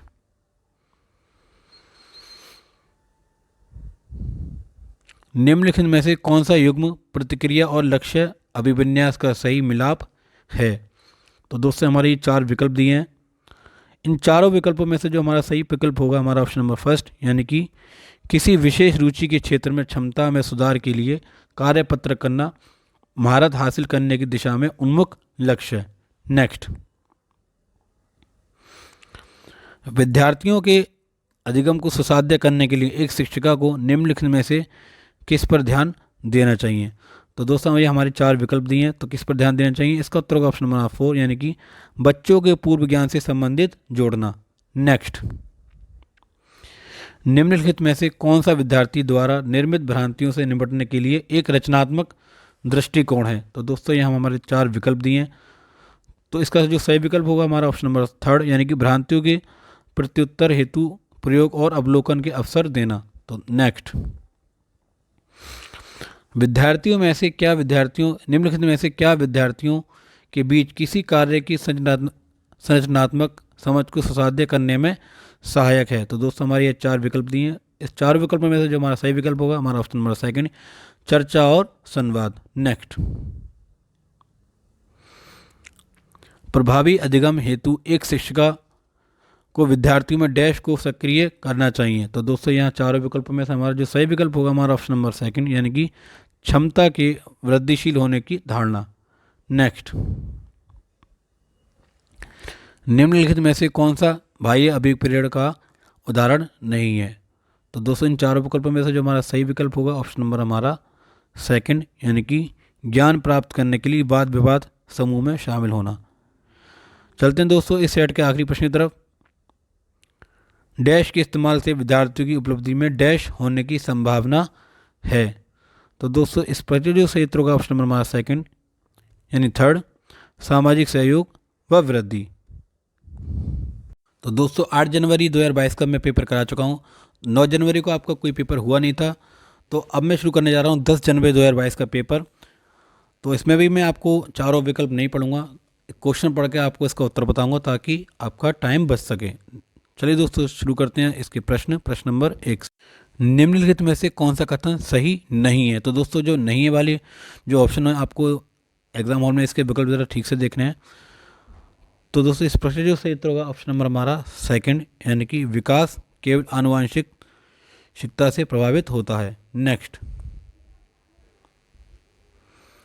भाषा अर्जन के संदर्भ में निम्नलिखित में से कौन सा चरण संवेदनशील है। तो दोस्तों हमारी चार विकल्प दिए हैं, तो इसका उत्तर होगा हमारा ऑप्शन नंबर सेकंड, यानी कि प्रारंभिक बाल्यावस्था।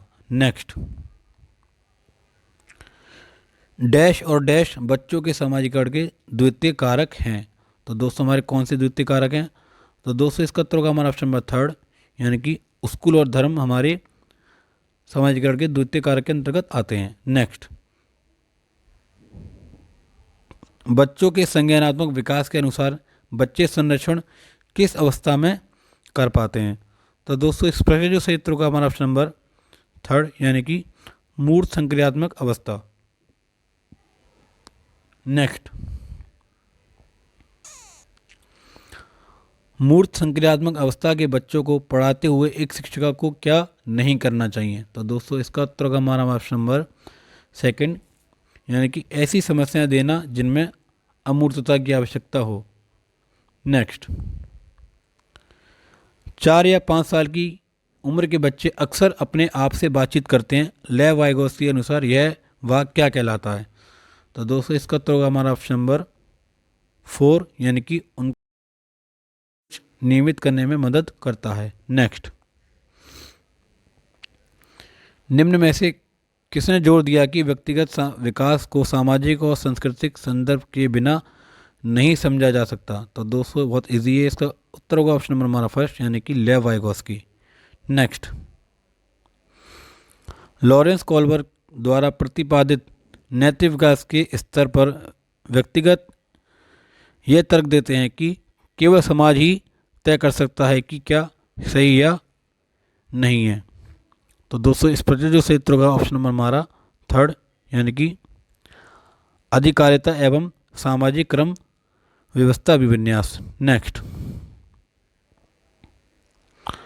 निम्नलिखित में से कौन सी व्याख्या हार्वर्ड गार्डनर द्वारा प्रतिपादित तार्किक गणितीय बुद्धि का आलेख करती है। तो दोस्तों इस प्रश्न जो सही उत्तर होने वाला हमारा ऑप्शन नंबर 4, यानी कि समस्याओं को तर्कपूर्ण करने से विश्लेषण करने व मसलों की वैज्ञानिक दृष्टि से विवेचन करने की क्षमता। नेक्स्ट, एक प्रगतिशील कक्षा में अधिगम। तो दोस्तों एक प्रगतिशील कक्षा में अधिगम की क्या महत्वपूर्णता है। इसका उत्तर होगा ऑप्शन नंबर हमारा फर्स्ट, यानी कि अंतःक्रिया व संवाद द्वारा होता है। नेक्स्ट, तो दोस्तों हमारे यहाँ पर कथन दिया गणित के शिक्षकों को लड़कियों से कक्षा में बहुत कम अपेक्षा रखनी चाहिए, और इसका तर्क दिया है लड़कियों में गणित को समझने की आनुवंशिक क्षमता नहीं होती है। तो दोस्तों इसका सही विकल्प चुनना है। तो दोस्तों इस प्रश्न का जो सही विकल्प होगा हमारा ऑप्शन नंबर 4, यानी कि ए और आर हमारे दोनों कथन यहाँ पर गलत हैं। नेक्स्ट, भाषा के संदर्भ में राष्ट्रीय शिक्षा नीति 2020 किस पर बल देती है? तो दोस्तों बहुत इजी क्वेश्चन है, मैंने इससे पहले कराया था, ये भी रिपीटेड क्वेश्चन है। इसका उत्तर होगा हमारा ऑप्शन नंबर फर्स्ट यानी बहुभाषीयता। नेक्स्ट, मूल्यांकन का उद्देश्य क्या है? तो दोस्तों मूल्यांकन का उद्देश्य क्या? हमारा ऑप्शन नंबर होगा इसका नंबर 4 यानी अधिगमकर्ताओं को सीखने की प्रक्रिया में मदद करने के तरीके खोजना। नेक्स्ट, निम्नलिखित में से कौन सा प्रश्न समालोचनात्मक सोच को बढ़ावा देगा? तो दोस्तों हमारा इन चारों विकल्पों में से कौन सा प्रश्न ठीक होगा? तो दोस्तों इसका उत्तर होगा ऑप्शन नंबर हमारा 4 यानी कि शहरीकरण और वैश्वीकरण के विभिन्न सामाजिक आर्थिक स्तर के लोगों पर अलग अलग प्रभाव की विश्लेषण करें। नेक्स्ट, अधिगमकर्ताओं को व्यक्तिगत भिन्नताओं को ध्यान में रखने के लिए एक शिक्षक को डैश क्या करना चाहिए? तो दोस्तों इसका उत्तर होगा ऑप्शन नंबर हमारा सेकंड यानी कि अधिगमकर्ताओं के पूर्व अनुभवों को शामिल कर उनका संचय करना चाहिए। नेक्स्ट, एक समावेशी कक्षा में, तो दोस्तों एक समावेशी कक्षा में क्या करना चाहिए? तो दोस्तों इसका उत्तर होगा ऑप्शन नंबर सेकंड यानी कि विद्यार्थी समतापूर्ण तरीके से बढ़ते और विकसित होते हैं। नेक्स्ट, आर्थिक रूप से कमजोर वर्ग के विद्यार्थियों की शिक्षा के संबंध में शिक्षा का अधिकार अधिनियम यानी RT 2009 के खंड 12 द्वारा निम्नलिखित में से किसकी सिफारिश की गई है? तो दोस्तों इसका उत्तर होगा हमारा ऑप्शन नंबर सेकंड यानी कि निजी विद्यालय में आरक्षण। नेक्स्ट, निम्नलिखित में से कौन सी अधिगम अक्षमता गणितीय गणना करने की क्षमता के सीधे प्रभावित करती है? तो दोस्तों इस प्रश्न जो सही उत्तर होगा ऑप्शन नंबर फर्स्ट यानी कि डिस्कैलकुलिया। नेक्स्ट, विविध शिक्षण आवश्यकताओं वाले विद्यार्थियों को शामिल करने के लिए निम्न में से किसकी आवश्यकता है? तो दोस्तों इस प्रश्न जो सही उत्तर होगा हमारा ऑप्शन नंबर सेकंड यानी कि लचीला पाठ्यक्रम। नेक्स्ट, प्रतिभाशाली विद्यार्थियों की आवश्यकताओं को पूरा करने के लिए निम्नलिखित में से कौन सी एक प्रभावी रणनीति है?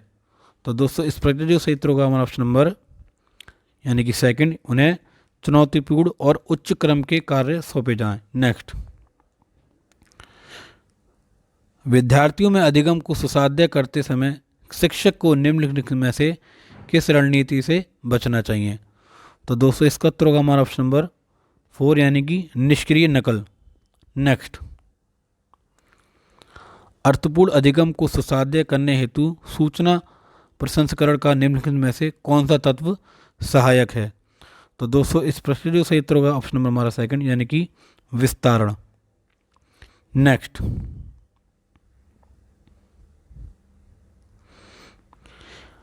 नया विषय पढ़ाना शुरू करने से पहले एक शिक्षक के लिए यह जानना महत्वपूर्ण है। तो दोस्तों हमारे 4 विकल्प दिए हैं, तो इसका जो उत्तर होगा हमारा ऑप्शन नंबर 4 यानी फर्स्ट, सेकंड, थर्ड और फोर्थ हमारे यहाँ पर सभी ठीक होंगे। तो देख लेते हैं, एक नया विषय पढ़ाने शुरू करने से पहले एक शिक्षक के लिए जानना जरूरी है कि बच्चे पहले से क्या जानते हैं, सामान्य भ्रांतियाँ क्या हैं उनके बीच में, विषय सीखने के लिए पूर्वापेक्षाएं और विद्यार्थियों की पसंदीदा अधिगम शैली क्या है। तो ये सभी बातें हमें एक शिक्षक को जाननी चाहिए। नेक्स्ट, सीखने के लिए संरचनात्मक उपागम के द्वारा निम्नलिखित में से किसे बढ़ावा दिया जा सकता है? तो दोस्तों इस प्रश्न जो सही उत्तर होगा हमारा ऑप्शन नंबर सेकंड यानी कि पूछताछ आधारित शिक्षा। नेक्स्ट, एक शिक्षिका विद्यार्थी से उनकी स्वयं की चिंतन प्रक्रियाओं के बारे में सोचने के लिए कह रही है, वह शिक्षार्थियों के बीच किस तरह के कौशल विकसित करने पर ध्यान केंद्रित कर रही है? तो दोस्तों इस प्रश्न जो सही उत्तर होगा ऑप्शन नंबर हमारा सेकंड यानी कि अधिसंज्ञानात्मक। नेक्स्ट, अक्षरों की एक लंबी श्रृंखला को यादगार और सार्थक भागों में समूहित करके याद करने की रणनीति क्या कहलाती है? तो दोस्तों इस प्रश्न जो सही उत्तर होगा हमारा ऑप्शन नंबर सेकंड यानी कि खंडीकरण। नेक्स्ट, नए स्पष्टीकरण तैयार करना, लक्ष्य प्राप्त करने के लिए पहले सीखे गए नियमों के सरल अनुप्रयोग से परे जाना और परिणामों का मूल्यांकन करना निम्नलिखित में से किसके महत्वपूर्ण भाग है? तो दोस्तों इस प्रश्न जो सही उत्तर होगा हमारा ऑप्शन नंबर थर्ड, यानी कि समस्या समाधान। नेक्स्ट, तो दोस्तों यहाँ पर एक कथन दिया है, शिक्षकों को किसी संप्रदाय से संदर्भित विद्यार्थियों द्वारा ग्रहण भ्रांतियों और वैकल्पिक अवधारणाओं की अपेक्षा करनी चाहिए। इसका कारण है दोस्तों, भ्रांतियाँ अत्यधिक गलत होती हैं और तर्कहीन चिंतन प्रक्रिया दर्शाती हैं। तो दोस्तों इसका सही विकल्प चुनना है, तो इसका उत्तर होगा हमारा ऑप्शन नंबर यानी 4, ए और आर दोनों ही यहाँ पर गलत हैं। नेक्स्ट, संवेगों से संबंधित समकालीन मनोवैज्ञानिक सिद्धांत संज्ञानात्मक और भावात्मक प्रक्रियाओं के संबंध को किस तरह देखते हैं। तो दोस्तों इस प्रश्न जो सही उत्तर होगा हमारा ऑप्शन नंबर सेकंड, यानी कि दोनों एक दूसरे से गुथे हुए हैं। चलते हैं दोस्तों इस सेट के आखिरी प्रश्न तरफ। प्रश्न नंबर 30, विद्यार्थी सीखने के लिए प्रेरित महसूस करते हैं जब कार्य डैश होता है। तो दोस्तों इस प्रश्न जो सही उत्तर होगा ऑप्शन नंबर हमारा सेकंड, यानी कि उनकी वास्तविक दुनिया से जुड़ा होता है। तो दोस्तों 10 जनवरी 2022 का हमने पेपर कर लिया है। तो अब मैं कराने जा रहा हूँ आपको 11 जनवरी 2022 का पेपर। इसमें भी हम CDP के क्वेश्चन करेंगे 30, और इसके सभी विकल्प मैं नहीं पढ़ूंगा, केवल क्वेश्चन पढ़ के उसका आंसर बताऊंगा, ताकि वीडियो लंबी ज़्यादा ना बने और आपको भी टाइम कम बचे। नेक्स्ट, शुरू करते हैं इसके प्रश्न नंबर 1 से। एक बच्चे की विकास की गति की प्रगति को उसी उम्र के बच्चों के लिए विकास की दर से तुलना करना सटीकता से मापा जा सकता है। इसका तर्क दिया, विकास का स्वरूप व गति सभी बच्चों के लिए एक समान होता है तथा सभी सांस्कृतिक परिवेश में समान रहता है। तो दोस्तों इसका विकल्प चुने। तो दोस्तों प्रश्न जो सही उत्तर होगा ऑप्शन नंबर 4, यानी कि ए और आर दोनों गलत हैं। नेक्स्ट, एक बच्ची फुटबॉल खेलना और सीखने से पहले कूदना व छलांगें मारना सीखती है, यह विकास के किस सिद्धांत को प्रदर्शित करता है। तो दोस्तों इसका उत्तर होगा ऑप्शन नंबर सेकंड, यानी कि समीप दूराभिमुखी। नेक्स्ट, निम्नलिखित में से विकास के बारे में कौन सा कथन सही नहीं है। तो दोस्तों इसका उत्तर होगा ऑप्शन नंबर हमारा थर्ड, यानी कि विकास की दर एक समान और सार्वभौमिक है। नेक्स्ट, तो दोस्तों यहाँ पर एक कथन दिया है, बच्चे अपनी संस्कृति में व्यवहार करने के उपयुक्त तरीके अपने दोस्तों, मीडिया जैसे कई स्रोतों से सीखते हैं। और इसका तर्क दिया है, सामाजिकरण एक प्रक्रिया है जो बहुत से औपचारिक व अनौपचारिक साधनों के जरिए होती है। तो दोस्तों इस प्रश्न जो सही उत्तर होने वाला हमारा ऑप्शन नंबर फर्स्ट, यानी कि ए और आर दोनों सही हैं, और आर सही व्याख्या करता है ए की। नेक्स्ट,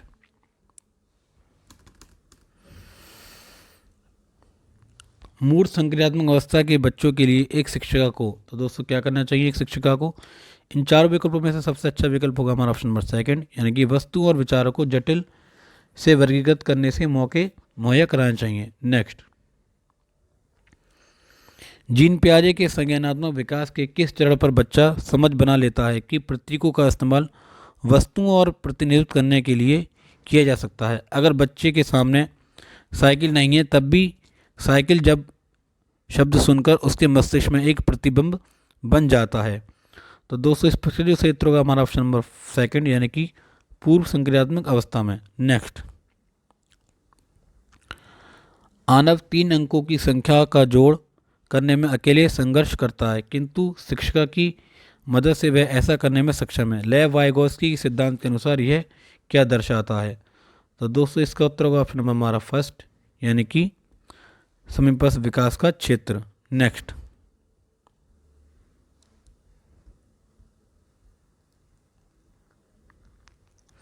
लेव वाइगोत्स्की के अनुसार अधिगम क्या है। तो दोस्तों इसका उत्तर होगा हमारा ऑप्शन नंबर फर्स्ट, यानी कि लेव वाइगोत्स्की के अनुसार अधिगम ज्ञान के निर्माण की एक प्रक्रिया है। नेक्स्ट, आशना अच्छा करती है क्योंकि वह दूसरे द्वारा अच्छा देखा जाना चाहती है। वह लॉरेंस कोलोवर के नैतिक विकास के किस चरण में है। तो दोस्तों इस प्रश्न जो सही उत्तर होने वाला हमारा ऑप्शन नंबर सेकंड, यानी कि पारंपरिक के अंतर्गत आती है। नेक्स्ट,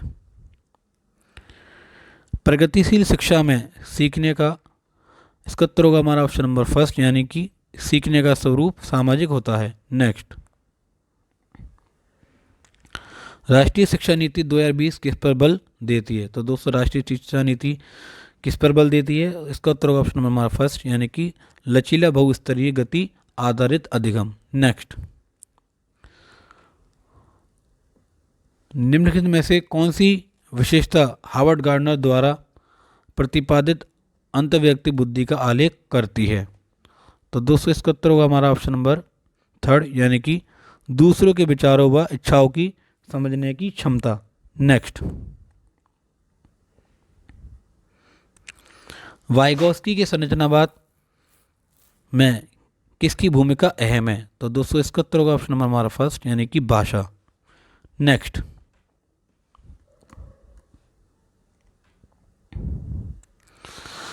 बच्चे के सीखने का आकलन करने के लिए एक शिक्षिका को किन तरीकों का इस्तेमाल करना चाहिए?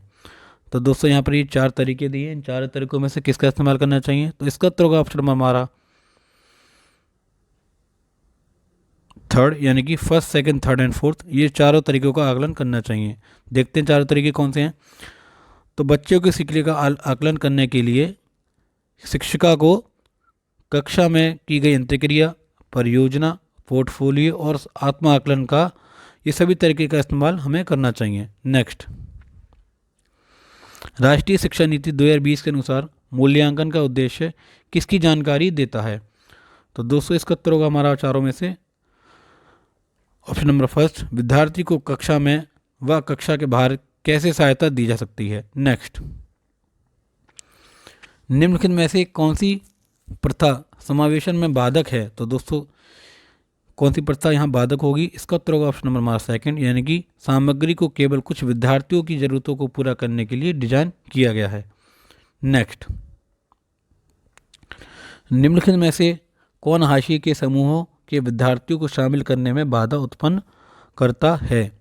तो दोस्तों इस प्रश्न जो क्षेत्र होगा ऑप्शन नंबर हमारा 4, यानी कि सामाजिक वर्तिकाग्रह। नेक्स्ट, निम्नलिखित में से कौन सी अधिगम अक्षमता सुसंगत रूप से लिखने की क्षमता को सीधे प्रभावित करती है? तो दोस्तों इसका उत्तर होगा ऑप्शन नंबर हमारा सेकंड, यानी कि डिस्ग्राफिया हमारे लिखने से संबंधित एक विकार होता है। नेक्स्ट, निम्नलिखित में से कौन सा अभ्यास श्रवण विद्यार्थियों के सफल समावेशन में बाधा उत्पन्न करेगा? तो दोस्तों इसका उत्तर होगा हमारा ऑप्शन नंबर सेकंड, यानी कि विद्यार्थियों को मौखिक परीक्षा के बजाय लिखित परीक्षा दें। नेक्स्ट,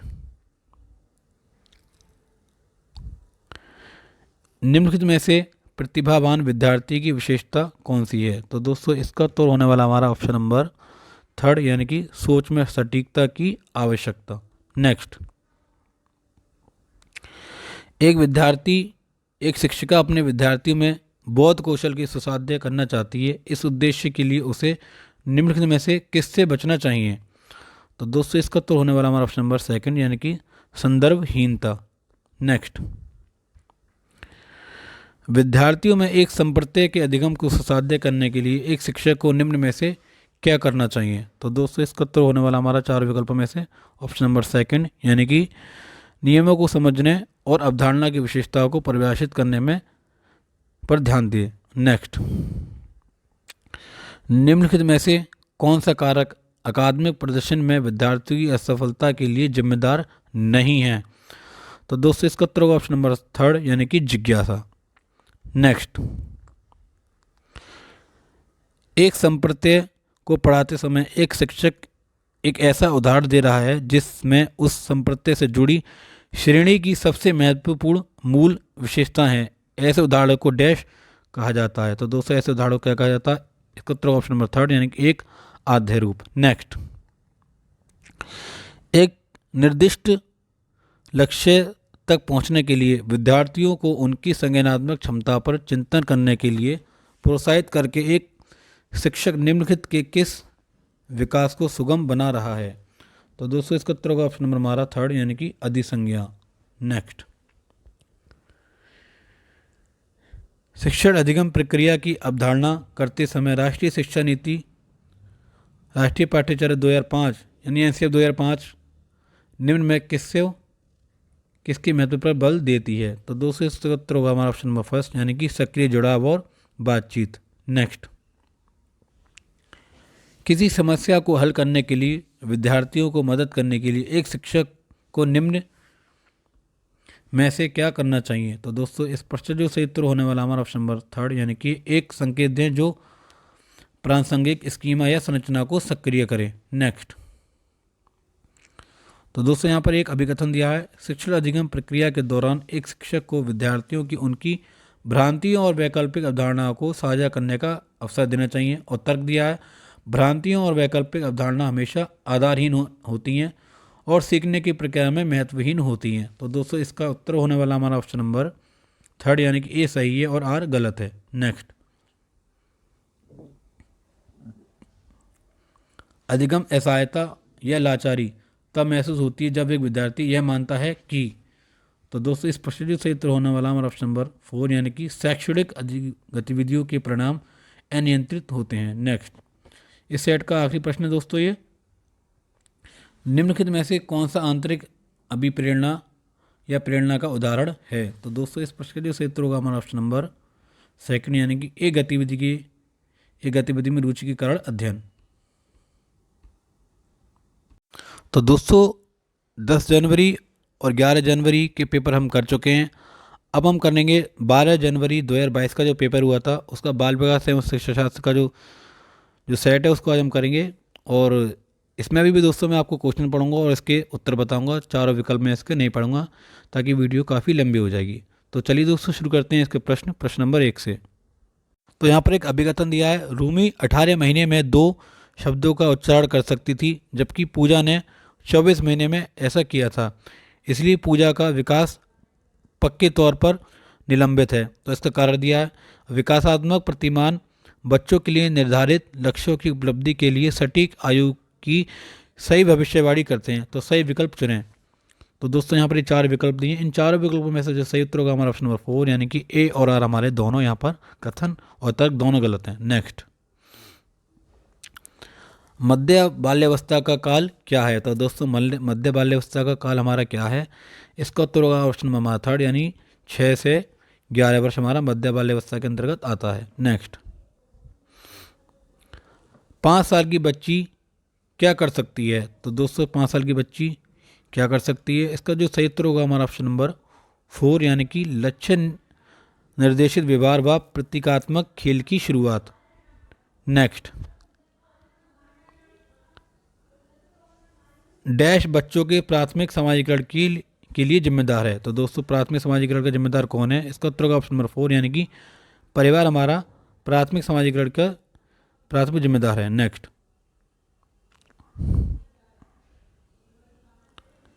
पियाजे के सिद्धांत में वह प्रक्रिया जिसमें एक बच्चा नए अनुभव का बोध करने के लिए अपने स्कीमा को रूपांतरित और संशोधित करता है क्या कहलाता है? तो दोस्तों इस प्रश्न जो सही उत्तर होने वाला ऑप्शन नंबर हमारा सेकंड, यानी कि समायोजन। नेक्स्ट।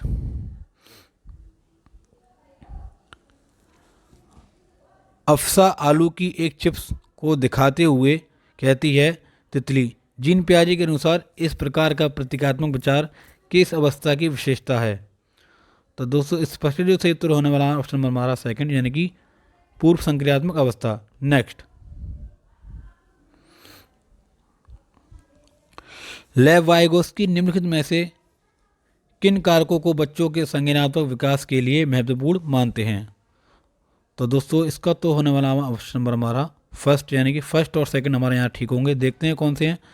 तो लेव वाइगोस्की के अनुसार जो बच्चे के संज्ञानात्मक विकास के लिए महत्वपूर्ण है हमारे संस्कृति और भाषा। नेक्स्ट। लेव वाइगोस्की का समाज शास्त्रीय सिद्धांत शिक्षण अधिगम के लिए किस पर बल देता है? तो दोस्तों इस प्रश्न जो सही तो होने वाला ऑप्शन नंबर थर्ड, यानी कि सहकर्मी बातचीत और पाठ। नेक्स्ट। एक बाल केंद्रित कक्ष में शिक्षक, तो दोस्तों एक बाल केंद्रित कक्ष में शिक्षक को क्या करना चाहिए? इसका उत्तर होगा ऑप्शन नंबर थर्ड, यानी अधिगम को बढ़ावा देने के लिए एक सहयोगात्मक कक्षा संस्कृति का निर्माण करता है। नेक्स्ट। उस तर्क की पहचान करें जो लॉरेंस कोलबर्ग के नैतिक विकास के सिद्धांत में सामाजिक अनुबंधन अभिविन्यास के चरण को रेखांकित करता है। तो दोस्तों इस प्रश्न जो सही उत्तर होगा हमारा ऑप्शन नंबर थर्ड, यानी कि मानव उद्देश्यों को आगे बढ़ाने के लिए कानून और नियम लचीले उपकरण हैं। नेक्स्ट।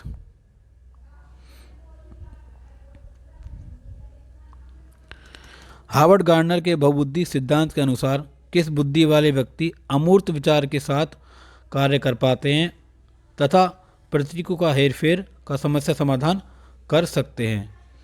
तो दोस्तों इस प्रश्न से तो होने वाला ऑप्शन नंबर हमारा थर्ड, यानी कि तर्कशास्त्रीय या गणितीय। नेक्स्ट,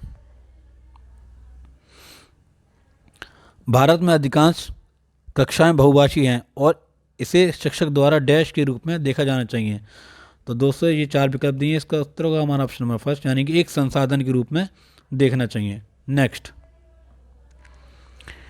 एक शिक्षक हमेशा लड़कों को फर्नीचर को हिलाने जैसे कार्य करने के लिए कहता है और लड़कियों को कक्षा को साफ सुथरा रखने के लिए।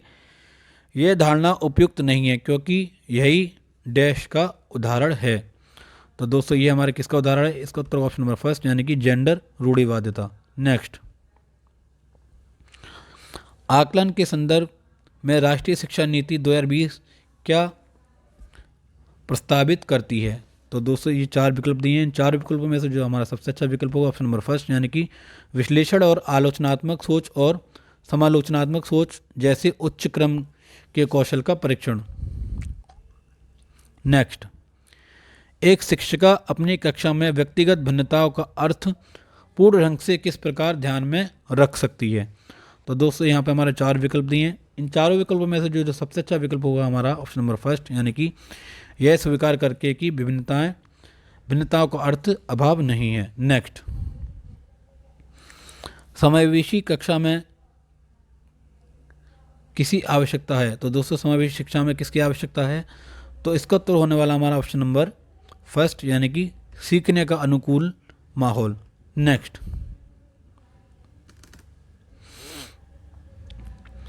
वो विद्यार्थी जिनमें ध्यान न्यूनता अतिक्रियाशीलता विकार है उनकी पहचान किस क्षेत्र में उनके सामने आने वाली चुनौतियों से की जा सकती है?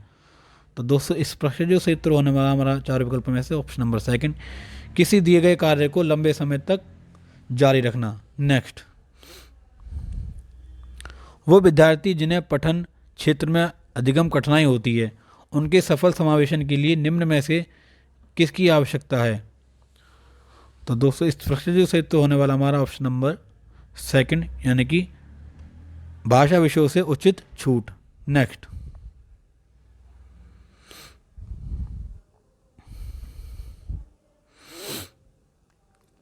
उपकरणों और सहायक तकनीकों की पहुंच को अनुकूलित करने के लिए निम्न में से किसके समावेशन में मदद मिलेगी? तो दोस्तों हमारी चार ये विकल्प दिए हैं यहाँ पे, तो इन चारों विकल्पों में से जो हमारा सबसे अच्छा विकल्प होगा ऑप्शन नंबर 4, यानी हमारा फर्स्ट सेकंड थर्ड फोर हमारे सभी ठीक होंगे। तो देखते हैं फर्स्ट सेकंड थर्ड और फोर्थ हमारे कौन से हैं।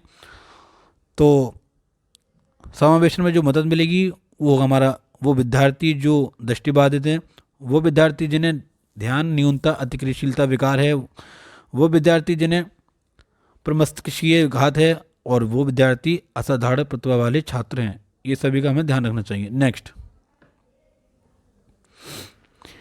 निम्नलिखित में से कौन सा विकल्प दी गई दिव्यांगता और संबंधित विद्यार्थियों के समावेशन हेतु यथोचित संयोजन रणनीति का सही युग्म है?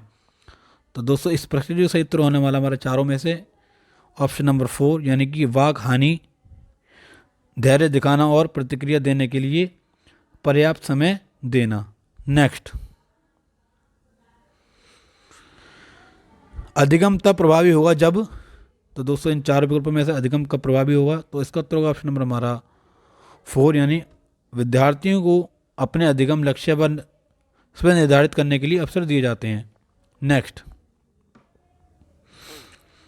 शिक्षण अधिगम का रचनावादी दृष्टिकोण। तो दोस्तों शिक्षण अधिगम का रचनावादी जो दृष्टिकोण है इसका उत्तर होगा हमारा ऑप्शन नंबर 3, यानी कि अधिगम को अर्थ निर्माण प्रक्रिया के रूप में देखता है। नेक्स्ट,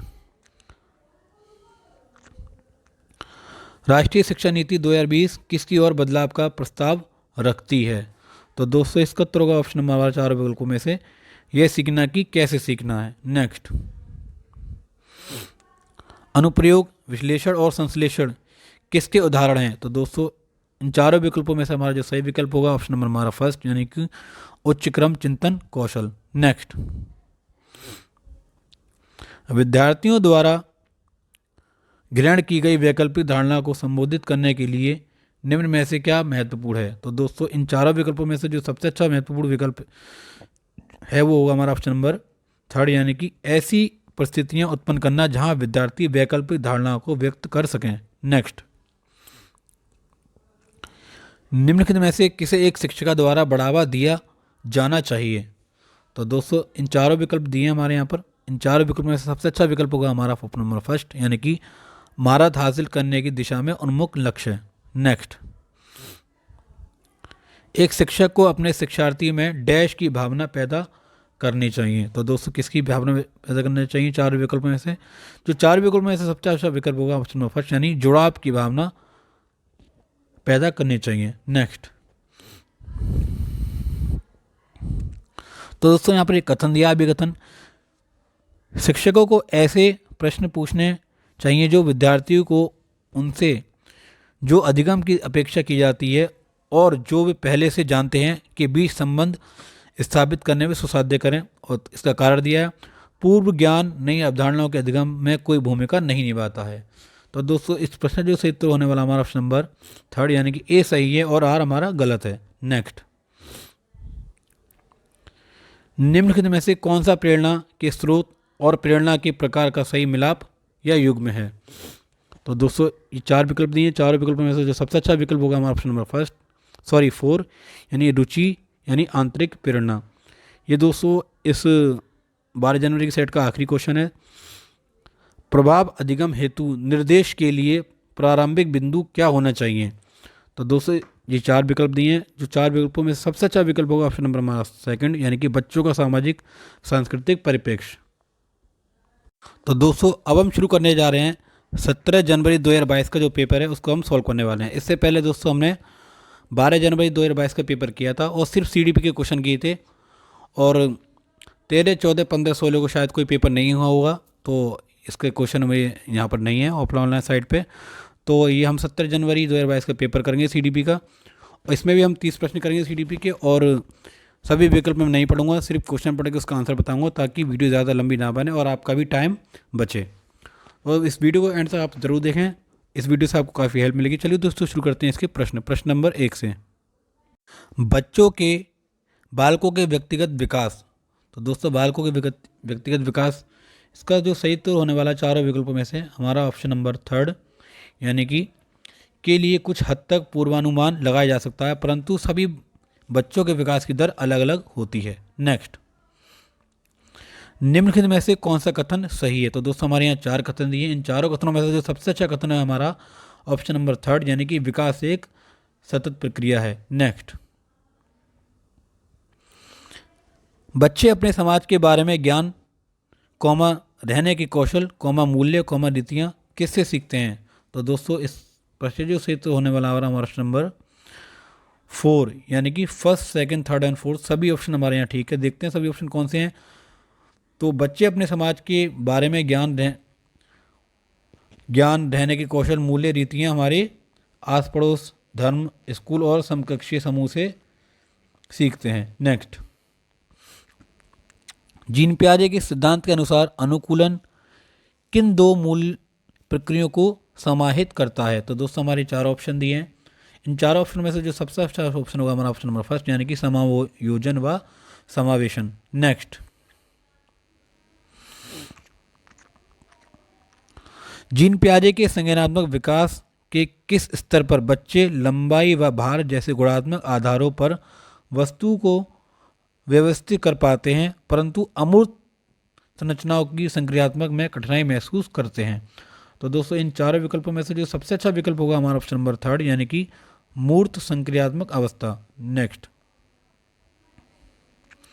लेवाइगोस्की सिद्धांत के अनुसार व्यक्तिगत वाक क्या होता है। दोस्तों इस प्रश्न जो सही होगा ऑप्शन नंबर हमारा फर्स्ट, यानी कि बच्चों को अपनी सोच विनियमित करने में मदद करता है। नेक्स्ट, लेवाइगोस्की के अनुसार शिक्षक बच्चों के अधिगम में किस प्रकार मदद कर सकते हैं। तो दोस्तों इस प्रश्न जो सही होने वाला हमारा ऑप्शन नंबर थर्ड, यानी कि मदद की मात्रा व स्वरूप में बदलाव करके। नेक्स्ट, पूजा अपनी दोस्त को कहती है कि हमें कक्षा के नियमों का पालन करना चाहिए वरना शिक्षिका हमें बाहर खेलने की अनुमति नहीं देगी। पूजा लॉरेंस कोलबर्ग के नैतिक विकास के किस चरण में है? तो दोस्तों इस प्रश्न जो सही तो होने वाला वाला है हमारा ऑप्शन नंबर फर्स्ट, यानी कि आज्ञा पालन एवं दंड अभिविन्यास। नेक्स्ट,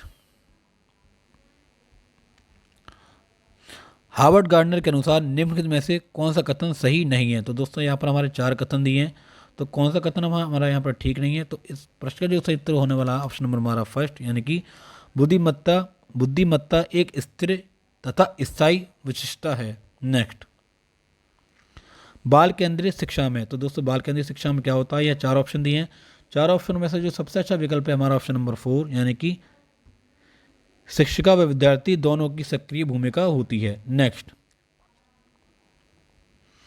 तो यहां पर हमारा कथन दिया है कक्षाओं में लड़के गणित व विज्ञान में लड़कियां से कहीं बेहतर प्रदर्शन करने की क्षमता रखते हैं, और तर्क दिया है इसका लड़कों में लड़कियों की अपेक्षा गणितीय तर्क व वैज्ञानिक क्षमताएं सहज रूप से मौजूद होती हैं। तो दोस्तों यहाँ पर हमारा 4 विकल्प दिए हैं, उन चारों विकल्पों में से जो सबसे अच्छा विकल्प हमारा माना जाएगा, यानी कि ये दोनों हमारे तर्क और कारण हमारे दोनों गलत हैं।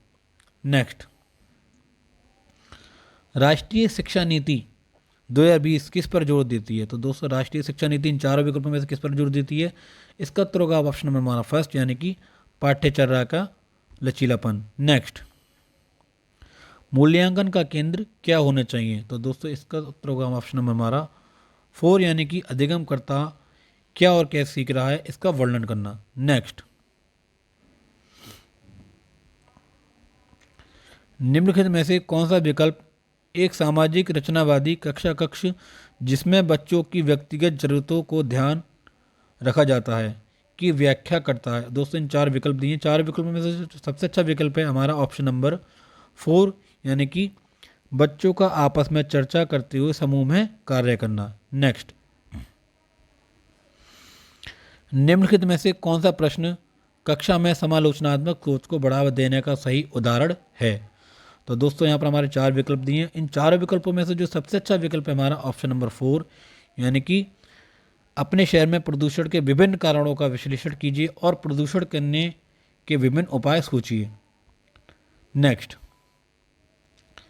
निम्न में से कौन सा विद्यालय में समावेशन की संस्कृति को दर्शाता है? तो दोस्तों यहाँ पे ये 4 ऑप्शन दिए हैं, 4 ऑप्शन में से जो सबसे अच्छा विकल्प होगा हमारा ऑप्शन नंबर फर्स्ट, यानी कि विद्यार्थियों की जरूरतों को पूरा करने के लिए विविधि आकलन को बढ़ावा दिया जाता है। नेक्स्ट, सांस्कृतिक रूप से विविध विद्यार्थियों वाली कक्षा में एक शिक्षक को निम्नलिखित में से किससे बचना चाहिए?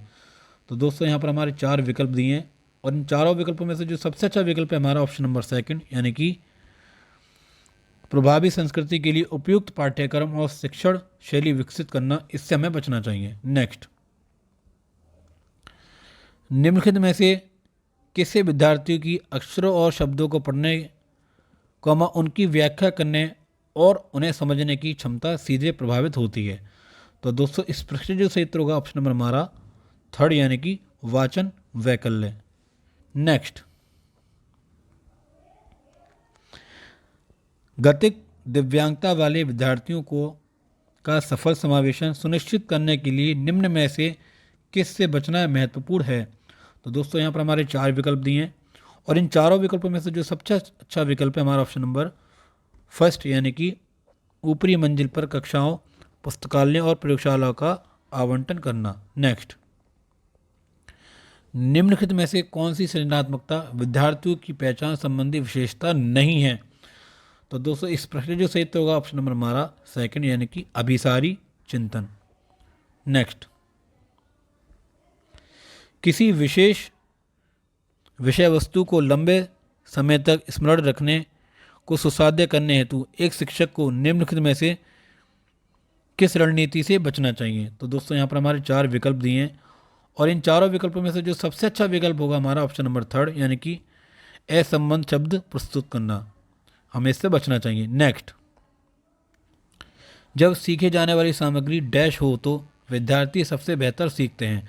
तो दोस्तों इन चारों ऑप्शन में से सबसे अच्छा बेहतर बच्चे कहाँ सीख रहे हैं?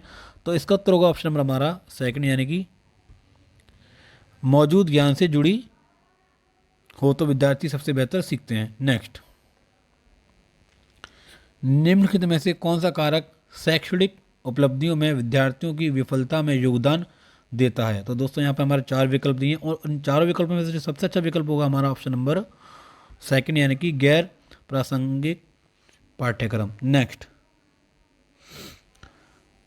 राष्ट्रीय पाठ्यक्रम रूपरेखा यानी एनसीएफ 2005 के अनुसार ये हमारे ये 4 विकल्प दिए। इन चारों विकल्प में से एनसीएफ 2020 के अनुसार सबसे अच्छा क्या है?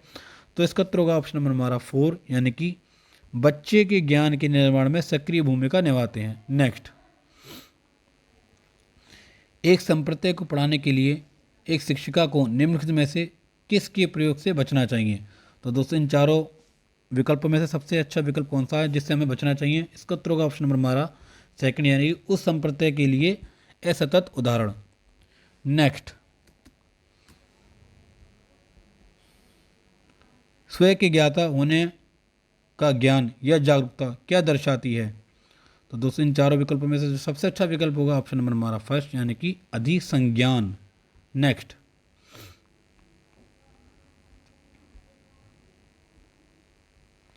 कठिनाई की पहचान, लक्ष्य निर्धारण, संभावित समाधान और परिणामों की खोज, तदनुसार कार्य करना और परिणामों का मूल्यांकन करना निम्न में से किस प्रक्रिया में शामिल महत्वपूर्ण चरण है?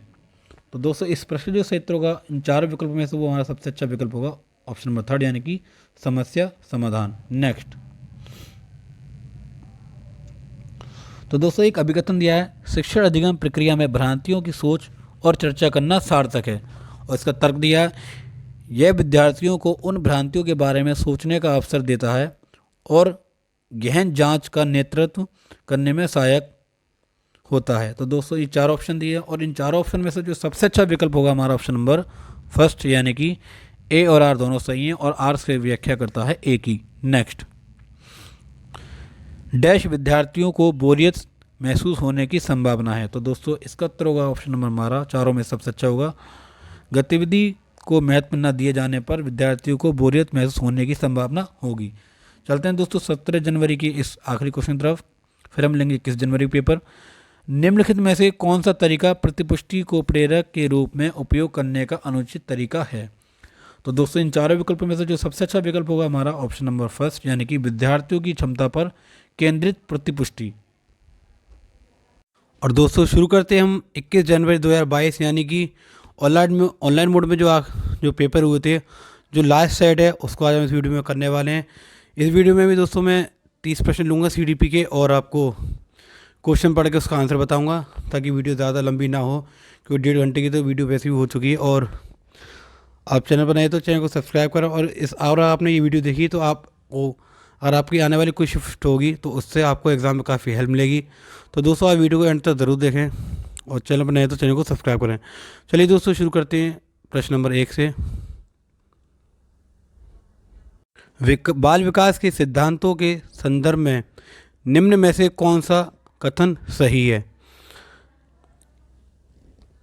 तो दोस्तों यहाँ पे हमारे 4 कथन दिए हैं और इन चारों कथनों में से जो सबसे अच्छा कथन है हमारा ऑप्शन नंबर फर्स्ट, यानी कि विकास जो है विकास शरीर के केंद्रीय भाग से बाहरी भाग की तरफ होता है। नेक्स्ट,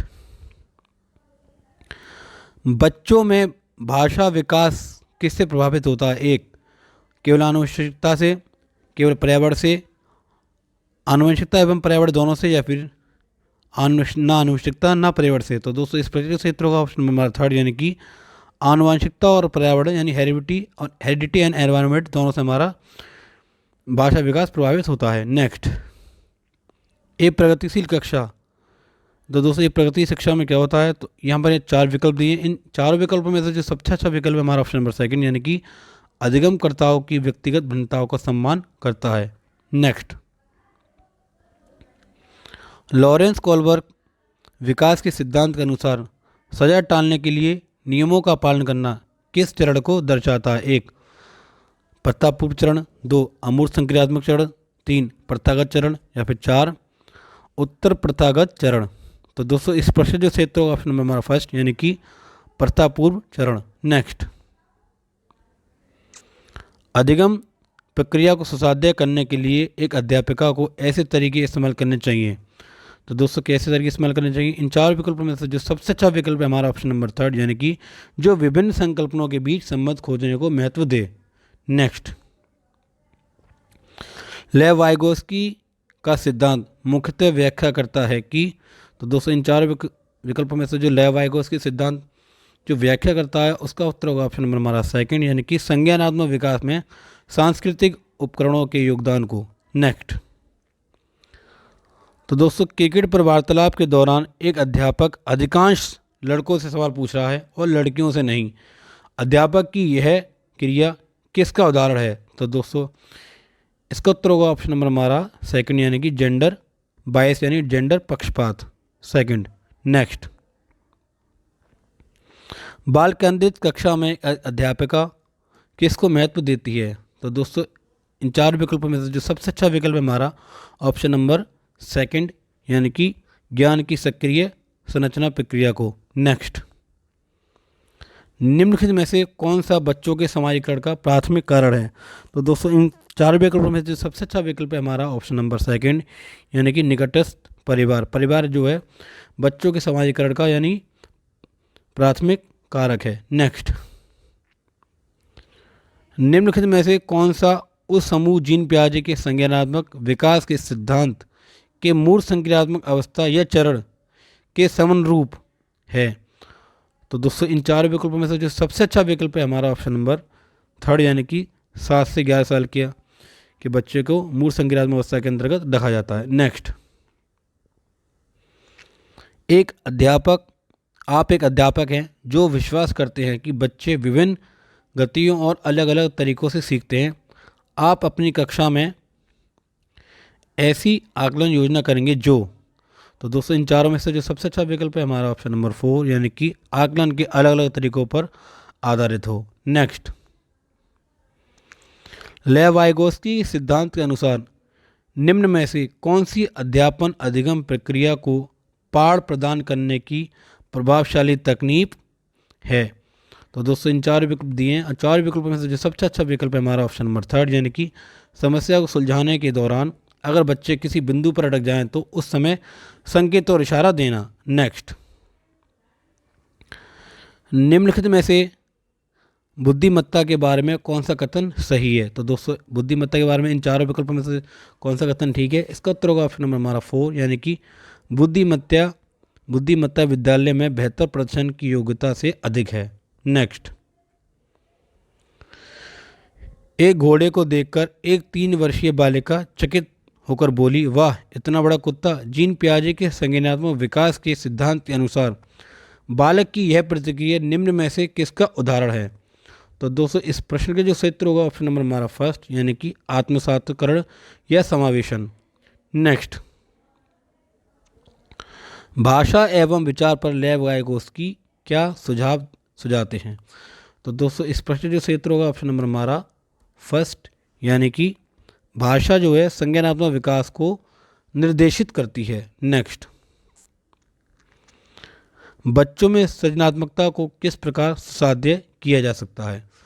तो दोस्तों इस चार विकल्पों में से सबसे अच्छा विकल्प है हमारा ऑप्शन नंबर फर्स्ट, यानी कि अन्वेषण को प्रोत्साहित करके। नेक्स्ट, गुणज वैकल्य सीधे तौर पर निम्न में से किससे संबंधित है? तो दोस्तों इसका उत्तर होगा ऑप्शन नंबर हमारा 4, यानी कि गणितीय संकल्पनों के अधिगम में कठिनता से। नेक्स्ट,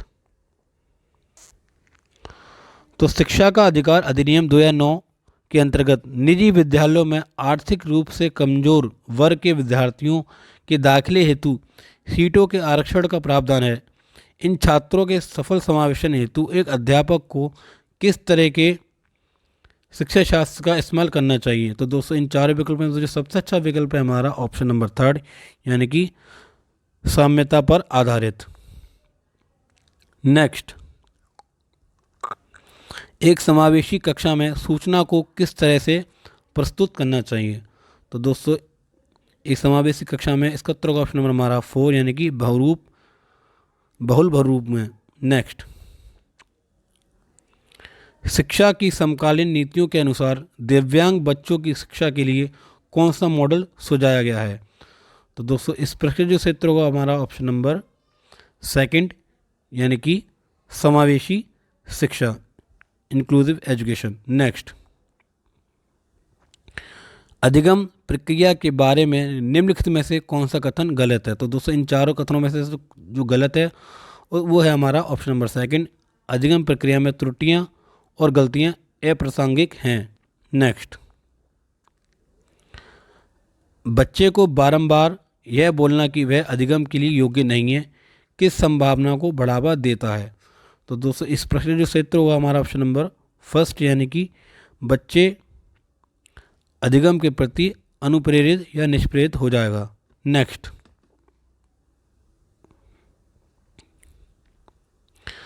समस्या समाधान कौशल को किस प्रकार बढ़ाया जा सकता है? तो दोस्तों इन चार विकल्पों में से जो सबसे अच्छा विकल्प है हमारा ऑप्शन नंबर थर्ड, यानी कि समाधानों के वैकल्पिक तरीकों को मानकर।